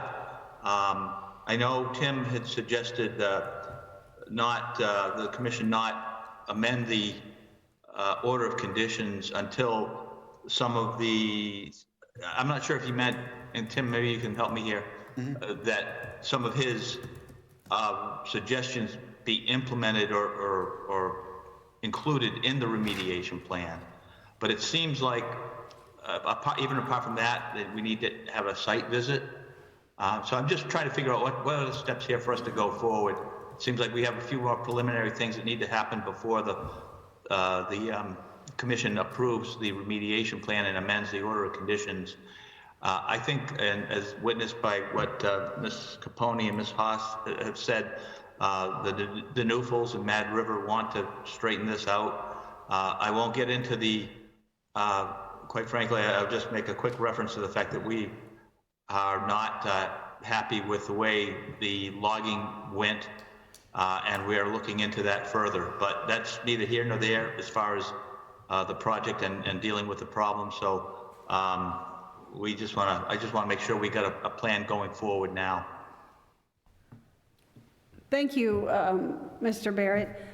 So, Mr. Holden, when can this site be prepped for our visit? I guess that would be the question. How much time do you need for that? We could circle back as a team and get back to you on that. I mean, I think it depends on if we want to get the flagging done before the site visit. I mean, I think with a GPS unit, you know, we could certainly direct folks around and mark certain areas on the map and things like that. You know, the flagging may delay the availability of the site, but, you know, I guess if we wanted to wait till snow melt, that may delay it anyway. Do you want to schedule something tentatively and just to have a date out there a couple of weeks from now, say? So we can go with April 2nd or 3rd? That give everybody enough time to... Yeah, that's 3 weeks out, slightly more than 3.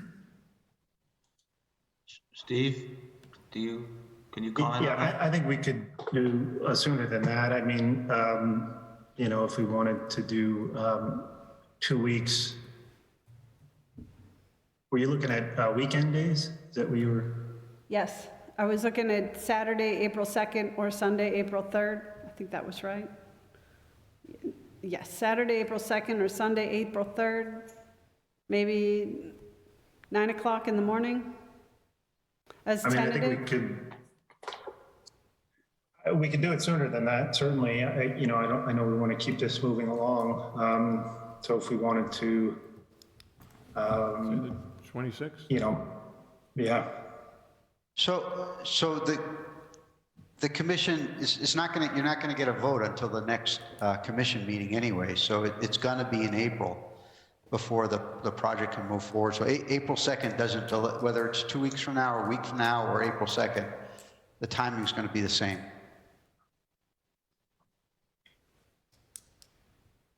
Well, I guess it depends on what information will we need to provide prior to the next meeting to have it ready for a vote. Would it just having the site visit, is that enough, or? Right, I think if I might, Madam Chair, I think what Steve's suggesting there is that if we can do the site visit sooner, that gives ERM more time to incorporate that into changes in the remediation plan. That your point, Steve? Do you want to go with March 26th? That sounds good. Okay, so we'll do a tentative site visit, March 26th at 9 a.m. And this will be posted publicly in the event we have a quorum of commissioners. So Mike will take care of posting that. Yeah. And if it comes to pass that March 26th is it's going to snow on the 25th, or something, some other kind of event, we'll just look for Mike to reschedule, maybe for the 27th or following weekend, as best we can.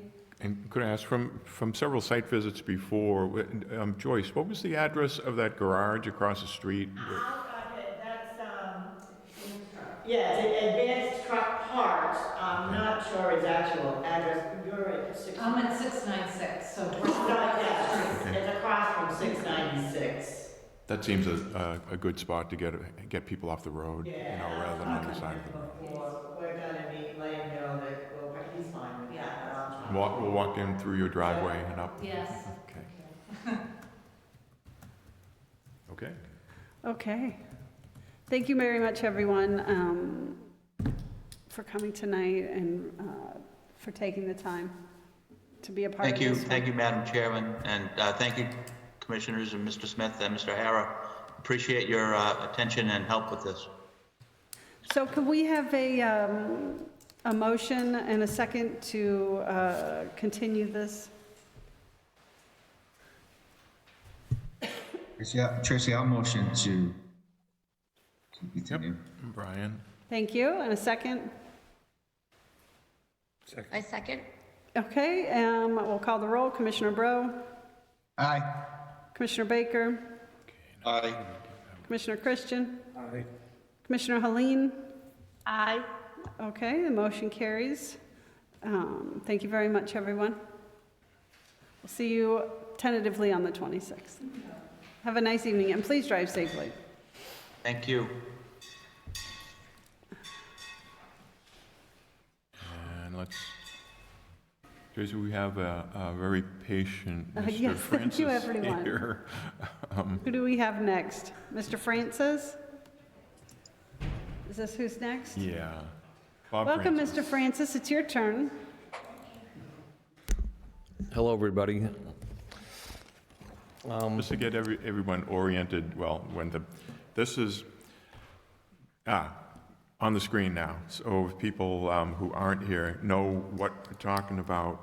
Let me scooch this down. If you're going past Route 2 westbound, and you just before the Route 31 interchange, you can see it, if you look quickly, that this is called the Upper Sawmill Pond Dam. There's also a lower one, which is over by Dan Nygross's building, Mill Number 1, further to the north here. But where the arrow is where we're talking, just to orient folks. Okay, so I've been, hi, my name is Bob Francis. Hi, Ralph. Hello. We go way back. Oh. So my company's been hired to look at this dam and see what we could do to increase the rating. As of right now, there's the final report on this dam that was submitted to Dam Safety was August 24th, 2016. And unfortunately, at the time of the inspection, it was rated in a poor condition. There's an executive summary that it's in the, I submitted the copy to Mike of the actual inspection.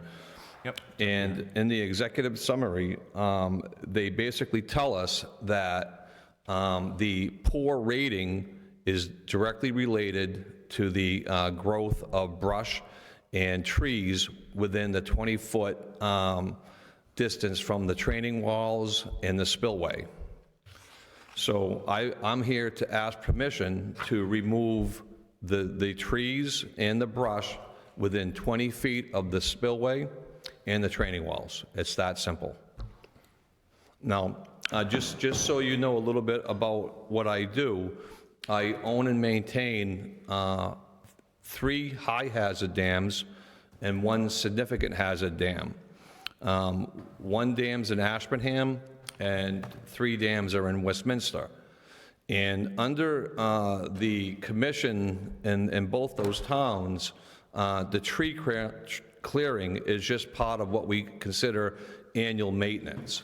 So there's no letters to the town, there's no NOIs submitted. Basically, it's just part of standard routine maintenance, just like mowing the slopes and weed whacking and checking the ripraps and things of that nature. So I'm hoping to avoid a process, if I may, of getting this stuff done. As a matter of fact, we have a tree company, M&M out of Fitchburg. They have a window this Friday to do the work. So I would hope that the commission would allow this to proceed. And just also be aware that there are no stumps to be removed. There shouldn't be any disturbance of soils other than some foot traffic in those areas. Nope, I had it up here, and, Mike, okay, new share. Is this like a request for determination of applicability? Well, I think, like Mr. France had said, like with road reconstruction projects, I mean, there's an exemption, and Tim chime in if you'd like, for just routine maintenance. So, I mean, when I met Bob out at the site a couple of weeks ago, and there's some pictures from that here, if I click the right button so you can actually see. My opinion was, I don't think it needs to go through any formal approval, but just as an FYI, because frankly, I don't think the commission has So I won't bother you. visited this issue much in the past. Mr. Smith? Do we still have him? I'd have to stop sharing screen in order to see. It's part of the limitation, but I did take a couple of pictures after you left that morning, Bob, of the condition of the dam. If you walk, probably Ralph is familiar with it, because if you walk all the way down a trail at the very end of Old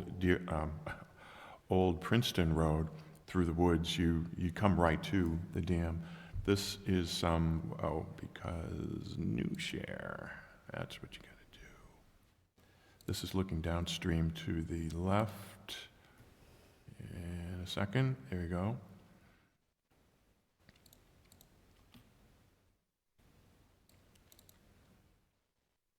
So you can see that twin oak right there, that's the left training wall, and that needs to be cut. So what they'll do is they'll cut it as close to the water as they can, but the stump doesn't get removed. All the stumps will be left behind, and we'll just monitor that. That's the opposite banking. No, actually, that's turned around. That's looking back upstream. Right, that's before, that's on top of the dam, that's the actual pond. And so you can see the little, I think there's a little bit of a wall right there at the base, at the lower right hand. So 20 feet back will be cut. And again, this is all just standard maintenance. And what I did is, what I did for you guys, I went to the DCR's website, and in the DCR website, you just go to the Office of Dam Safety, and they have a policy on trees on dams. And that's what I printed a copy to bring you. Would you like it, Madam Chair? Just give it, yeah, thank you. Mike, can I give you a copy of that already? Don't think so, unless it was included in this dam report that morning. Okay. So, dam safety, and I don't want to criticize, but I think that because they've had all this time in their office with the COVID, that they've just developed a little stricter policies on brush and trees. And so us dam owners are becoming aware that they're getting critical now on trees within that 20-foot zone. So they just have to be removed. Is Tim still on? Or did we lose Tim? Mr. Smith? Let's see. Yeah. I think we lost him here. Oh, yeah. He's there now. Yeah, Nope. Oh, nope, he's alive. Okay. I'm alive. Do you have any Sorry, comments? Tracy. It's okay. Do you have any comments? I guess I have, before Tim says anything, my question is, are you going to be doing this manually? Are you going to be using heavy equipment? Will you be using any,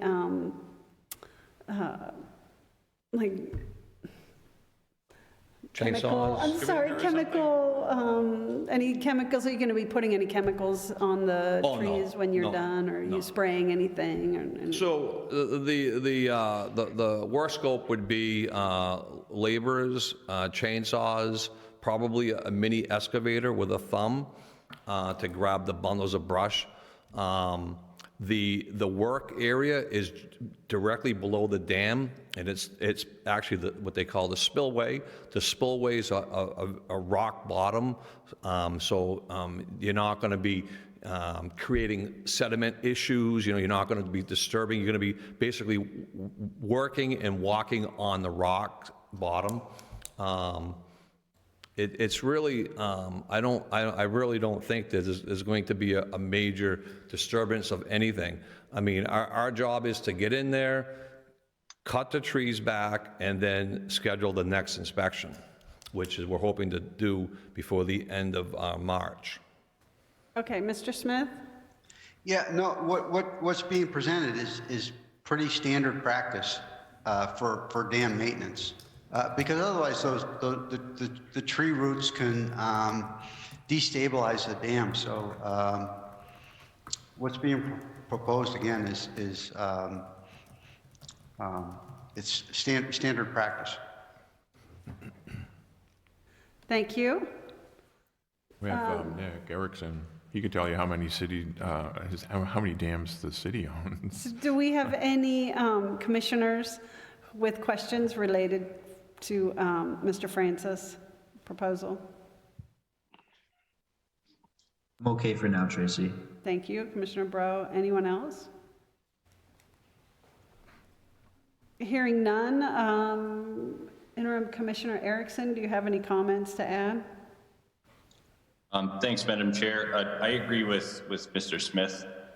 This is standard practice for dam maintenance. Office of Dam Safety requires tree clearing within 20 feet of the slopes of the dam or the toe or the upstream toe.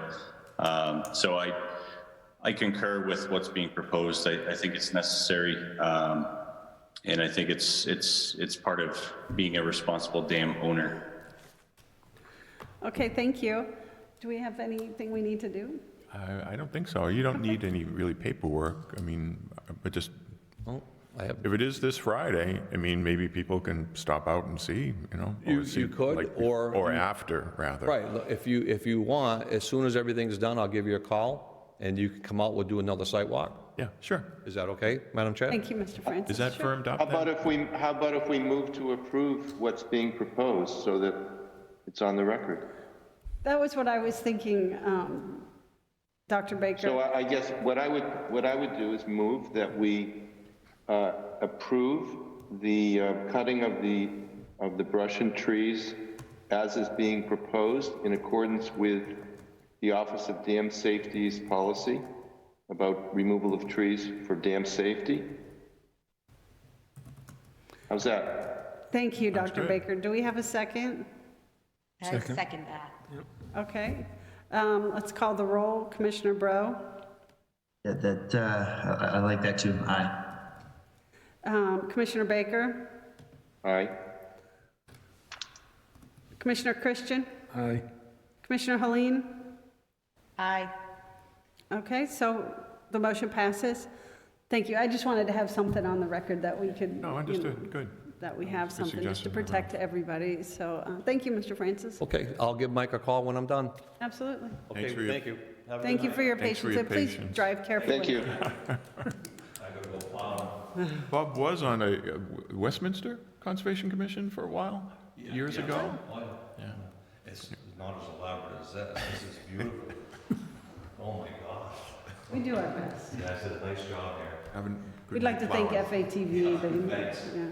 Have a nice evening. All right, thank you. Okay. We've got, who else is next? Well, I want to skip to mill number 7, 555. I was going to say, Westminster. maybe we could honor Dr. Lebo here and skip down to the extension permit number 155684, mill number 7, Westminster Street, 555 Westminster Street, remediation. Dr. Lebo? It's nice to see you. Thank you, Madam Chair, and thank you for meeting with us. And wanted to introduce, I have our new LSP for the project, which is Dr. Mike Brown. Nice to meet everybody. That's with part of the change to WSP. He's a WSP employee. In December, I changed companies, and the project team's essentially the same, because EarthCon was also brought into WSP. And was the two-page handout in the, or do we have? It is. Do you have paper copies? Actually, I was calling up the restoration plan and showing some of the pictures. We brought copies with us on that. And this is not new information. This is basically was part of the year one report. But I thought it would be convenient to basically just highlight a couple of pages. Thank you, Dr. Brown. And so on the first page, it proposes the schedule. And the order of conditions was issued on June 28th, 2019. So therefore, this June, it would, the 3-year period would be reached. And unfortunately, we didn't get to do the remediation till 2020 due to waiting for the 401 water quality certification. And so what we intend to do is the hay bales and all that have been out there for a year and a half now, so we're going to replace those. There aren't any erosion issues at all, but they have decomposed after what will be a year and a half. So we're going to replace those, and we're also going to temporarily put some protection around the woody shrubs to give them a chance with the beaver that's present in the system. I just flipped to where the photographs start there. So this was, well, it doesn't have a date. I'll just kind of scroll through so the commission can see. There's the logs. Oops, too far. That's the wetland itself with the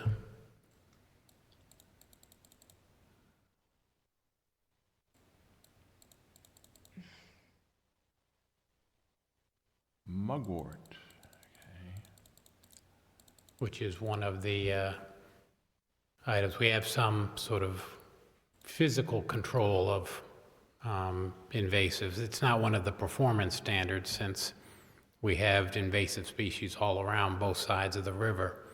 But during the restoration period, we are trying to diminish their foothold and give the natives. Mm-hmm. This is that barrier.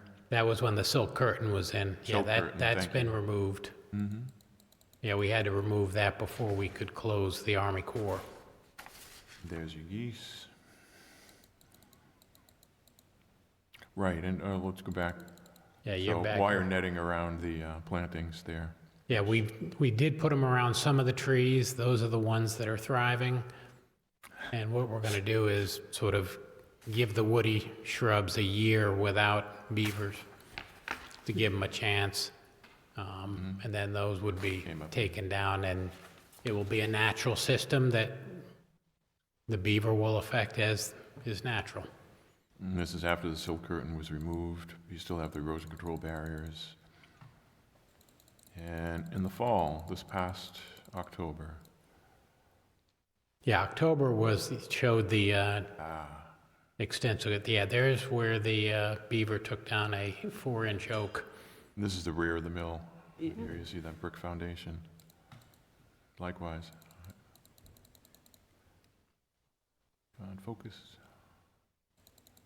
Yeah, it came in pretty thickly. Has the beaver moved on, or is it still? No, the invested? beaver's still there, I'm pretty sure. I think he was a pup that came in sort of about a year ago. I've seen him a couple times. Yeah, that looks pretty good. And so it's a sort of some light restoration this year just to move it. It's meeting sort of the erosion control. And one of the things I'd also like to, as we phase out this year, is phase out the coy logs on the shoreline, so the shoreline can get a full vegetated into the edge of the water. But we're not going to do anything like that until we're in green up, so that the plants are actively growing, because they'll fill in where the coir logs are quickly. You didn't get this one, at least. Yeah, 3 that minutes one's of the- protected. The 4 of them that are along the bank there are all protected, and you can see they're thriving. There's Yeah, 2 sycamores and 2 red maples.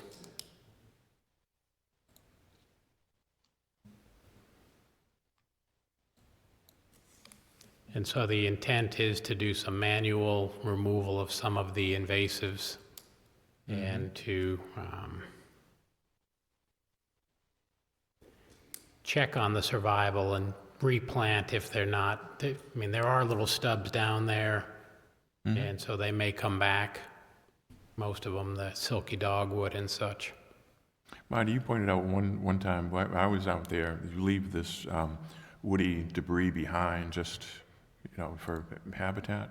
Yeah, we put that intentionally back in. That is all new soil, but with on-site woody debris to sort of facilitate it being more like a natural wetland. And that was guided by our wetland scientist. I told him to have some fun. And so that's the woody debris, and we've cut all the jute matting down away from all that so that it's just vegetation now. Good. So the ask is an extension permit? Yeah, the ask is to extend for 7 months so that we can complete the year 2 and then report back in the late fall. And if it's appropriate, we'll ask for the certificate of completion at that point. If it's not, then we'll need an extension to go and get another year. But the intent, the vegetation's very good, and the up through October, all of the woody vegetation survived, except for a couple plants. So sorry, what would the end date be that you'd want the extension? It would be to January 28th. Oh, okay, that's right. Yeah, and that gives us the ability to November file a year 2 report, and then probably in November or so do a site visit. Marty was kind enough to do his own extension permit, filled out all Thank you. needs' signatures. Can we have a motion and a second to extend this permit to January 28th, 2023? Is that what Tracy, you? I'll motion. Thank you. and I'll a second. Thank you. Commissioner Bro, call the roll. Commissioner Baker, Aye. Commissioner Christian, Aye. Commissioner Helene, Aye. motion passes, and we'll sign for it.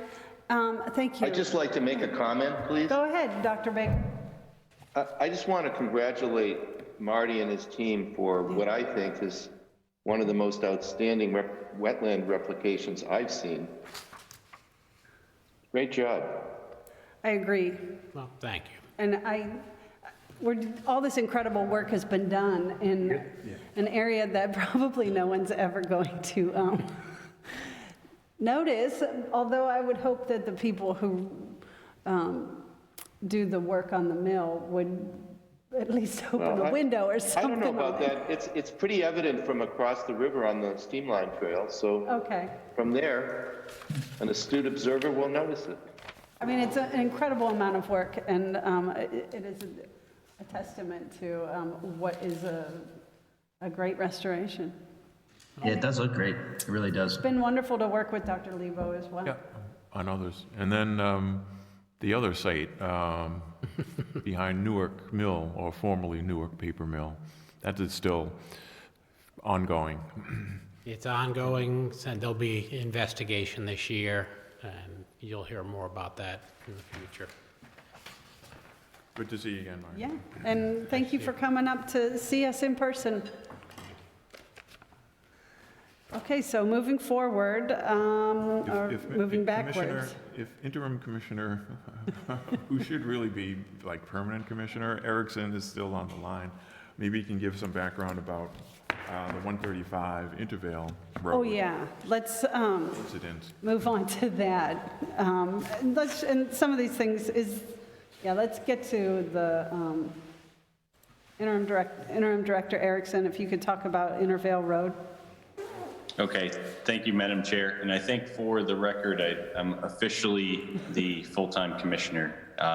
So the interim title is no longer. So anyways, with 135 Intervale, so Sunday afternoon, we had a number of private property sewage backups. So we had our sewer crews dispatched to kind of diagnose the problem that we were dealing with there. What they discovered was a plugged up sewer manhole on the 135 Intervale property where Amazon's constructing a new facility. And it appeared that that manhole had been plugged up by some construction debris. Potentially something ran over the manhole and filled it up with some sediment, debris, whatnot. Accidents happen with construction sites, and unfortunately this is something that happened this past weekend. So we worked with the Amazon folks starting 7 a.m. on Monday. We brought in a contractor to bypass the sewage flows around the plugged up manhole. And they were able to get that set up and in place by 12 p.m. on Monday. And we've been bypassing the sewage flows around the obstruction since then. So our contractor, Blue Diamond, has been brought in to set up that bypass and then unclog the affected manholes, which they've done.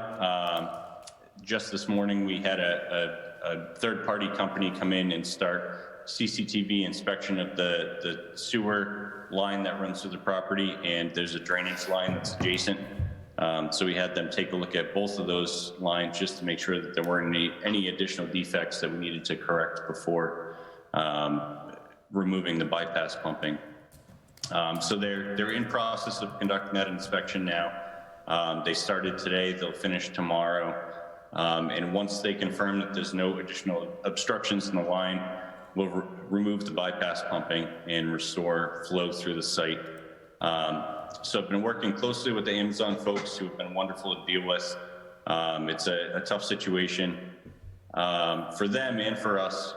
So they've agreed to be a little bit more proactive about managing the existing utilities on the site. They've agreed to mark out the location of the existing manholes with some stakes and make sure that they keep all equipment and stockpile away from the active sewer and drain lines that run through the site.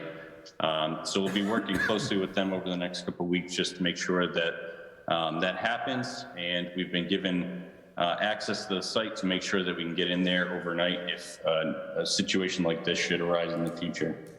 And Nick, you can't see the names, but a very patient Will Deschler and Jacqueline Bart are also in attendance. And if you'd want to say, Mr. Deschler is from the owner representative, and Jacqueline, I think I'm sorry, I forget the name of the engineering firm. But if you want to chime in anything, please go ahead. Yeah, this is Will Deschler from the ownership group, and Jacqueline Bart is with the ownership group as well, not the engineering team.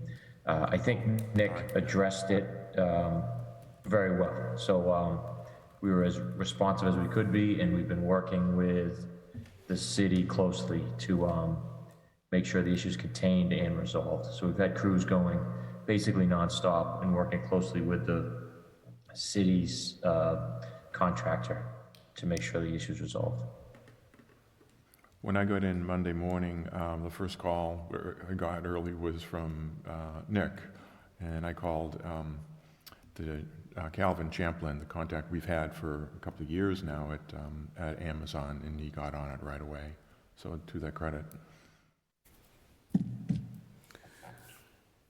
I'm glad to hear it. Madam Chair? Yes, Mr. Smith. Yeah, I've got a couple questions. So the first question was, dig safe protocol followed by the contractor. Did the contractor call the water department and wastewater and request that the utility lines be marked out in the field before doing any excavation work? Tim, I can answer that. We did have the contractor working for the developer who's working for Amazon call DigSafe. Utilities were marked out well in advance of the construction. But as you know, with these types of sites where you're demolishing an existing building and then constructing a new building, oftentimes those DigSafe marks get washed away with rain or snow or, so on and so forth. So I guess the answer to your question is yes, DigSafe was called. The site was marked out as needed. But unfortunately, I think this was a case where some of those DigSafe markings might have washed away, and the demo contractor might have inadvertently driven over the sewer manhole on site and caused part of the backup here. It could have also been just some vandalism. We've had instances in the past where some kids will get into one of our sewer easements, open up a manhole cover and start throwing rocks down there. And that's what we found in this manhole was a bunch of rocks, concrete blocks, just general construction debris that you'd find on a site. So we don't really have any way to know whether it was just vandalism and kids throwing stuff down a manhole or whether it was caused by someone running over the cover and all that during construction. What we did observe this past weekend was that the cover was intact and in place. Inside the manhole itself was some rocks and some concrete and a broken cover, actually. So it's very possible that this pre-existed some of the construction on site and construction exacerbated the issue, but we don't have any real way to determine exactly what was the cause of this issue. We assume it's construction related because construction was happening at the site. Okay, thank you. Second question, did raw sewage flow into the Nashua River? And if so, what's been done to mitigate that ecological damage to the river? So I can answer that as well, Tim. So when our crews arrived on site on Sunday, we observed about 50 gallons a minute discharging from the plugged up manhole that was on the old Simon Saw site. Adjacent to our sewer line is a drainage system, a drain line and some catch basins. And there was a portion of what was overflowing from the manhole entering the catch basin. So we estimated the flow out of the plugged up manhole to be about 50 gallons a minute. We're not sure exactly what was entering the drain system because it was flowing overland to another catch basin. And then we also have combination manholes upstream of the affected manhole. And that's a configuration in which sewage and drainage run through the same manhole, and they're separated by a weir wall. And the weir wall allows transference from the sewer to the drain and vice versa under surcharge conditions. So my guess is that if there was an obstruction at that manhole, there might have been a transference between sewage and drain well in advance of the sewage flow being noticed actually ponding at the site and then flowing overland into that catch basin. So it's almost impossible to determine exactly how much sewage flowed into the Nashua. We're fairly certain that some of that sewage that was coming out of that manhole made it over to that catch basin, and we're assuming that some of that sewage overflowed those weir walls and the combination manholes upstream and transferred over to the drain side, which would have gone right to the river. So that's the answer to the first part of the question. The second part of the question is that we've been focused really on trying to contain the issue, bypass the flow, and work to restore service through that line. So that's what our crews and our contractor and our wastewater division have been focusing on. We haven't done anything with the river. Typically when these things happen, there's not much we can do. The sewage washes downstream. And especially with the recent rainfall, snow melt, et cetera, base flows in the Nashua are pretty high. So obviously if there's any suggestions from the Conservation Commission, we'd be happy to hear it. But up at this point, nothing's been done. Thank you, Nick. Thanks, Nick. Dr. Baker, did you have something you wanted to add? Well, I was, We've lost him. I think you, You're muted, Ralph. I'm sorry, I tried to unmute myself, but there you go. I think I remuted myself. Tim, did you have any suggestions as to what might be done? This is the first I've learned of it. Not off the top of my head. It sounds like wastewater worked with, the city's been working diligently with Amazon to contain the damage. But the question comes up though, is there something that they can do to mitigate that impact or to offset that impact, that damage that was done? If there's raw sewage into the river, it could certainly affect fisheries and the ecological or the interest in the act, right? Pollution control, and so or pollution prevention. So, is there anything that can be done to mitigate that impact? And again, nothing off the top of my head, but I think it's a valid question. I agree, and Martha Morgan from the National River Watershed Association, you know, she's the water programs director, actually reached out to me about this problem this afternoon. First I had heard, and within minutes, Mike sent an email alerting us to the fact that it was being addressed. So we, but on my other hat, the National River Watershed Association are concerned about it, but it sounds like what Nick is saying is probably true, that there's typically not that much that can be done if it's already flowed into the river and there's a significant amount of flow that's diluting it. So I don't have any suggestions to offer.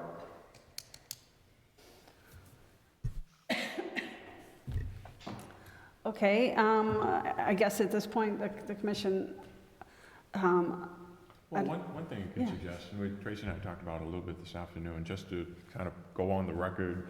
So there's an emergency situation. The applicant needs to address it.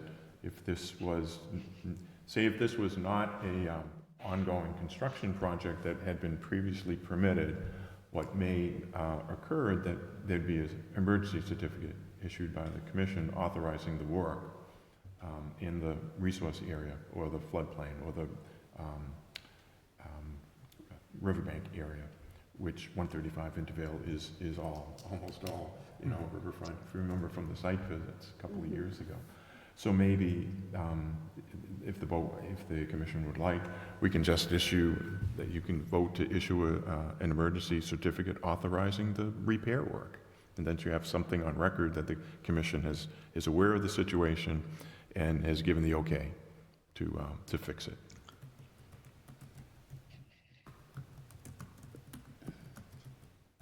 And I drafted up one for signature tonight, if you want. All right, I'll move that we vote to issue an emergency certificate authorizing the work and in accordance with what Mike has drafted up. Second. thank you. We have a second. Let's call the roll. Commissioner Bro? Yeah, I'll go ahead and support it. Aye. Commissioner Baker? Aye. Commissioner Christian? Aye. Commissioner Helene? Aye.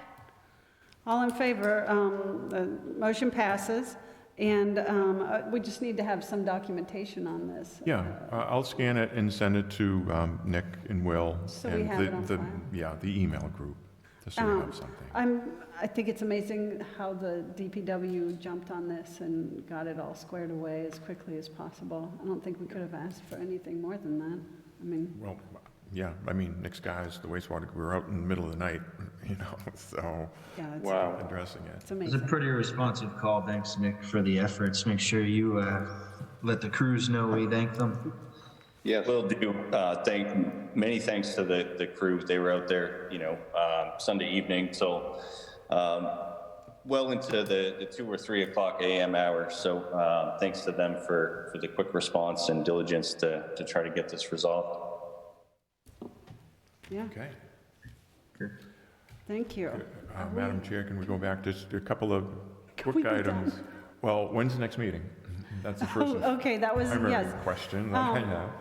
Let's talk with the commission. Is the first Wednesday of the month.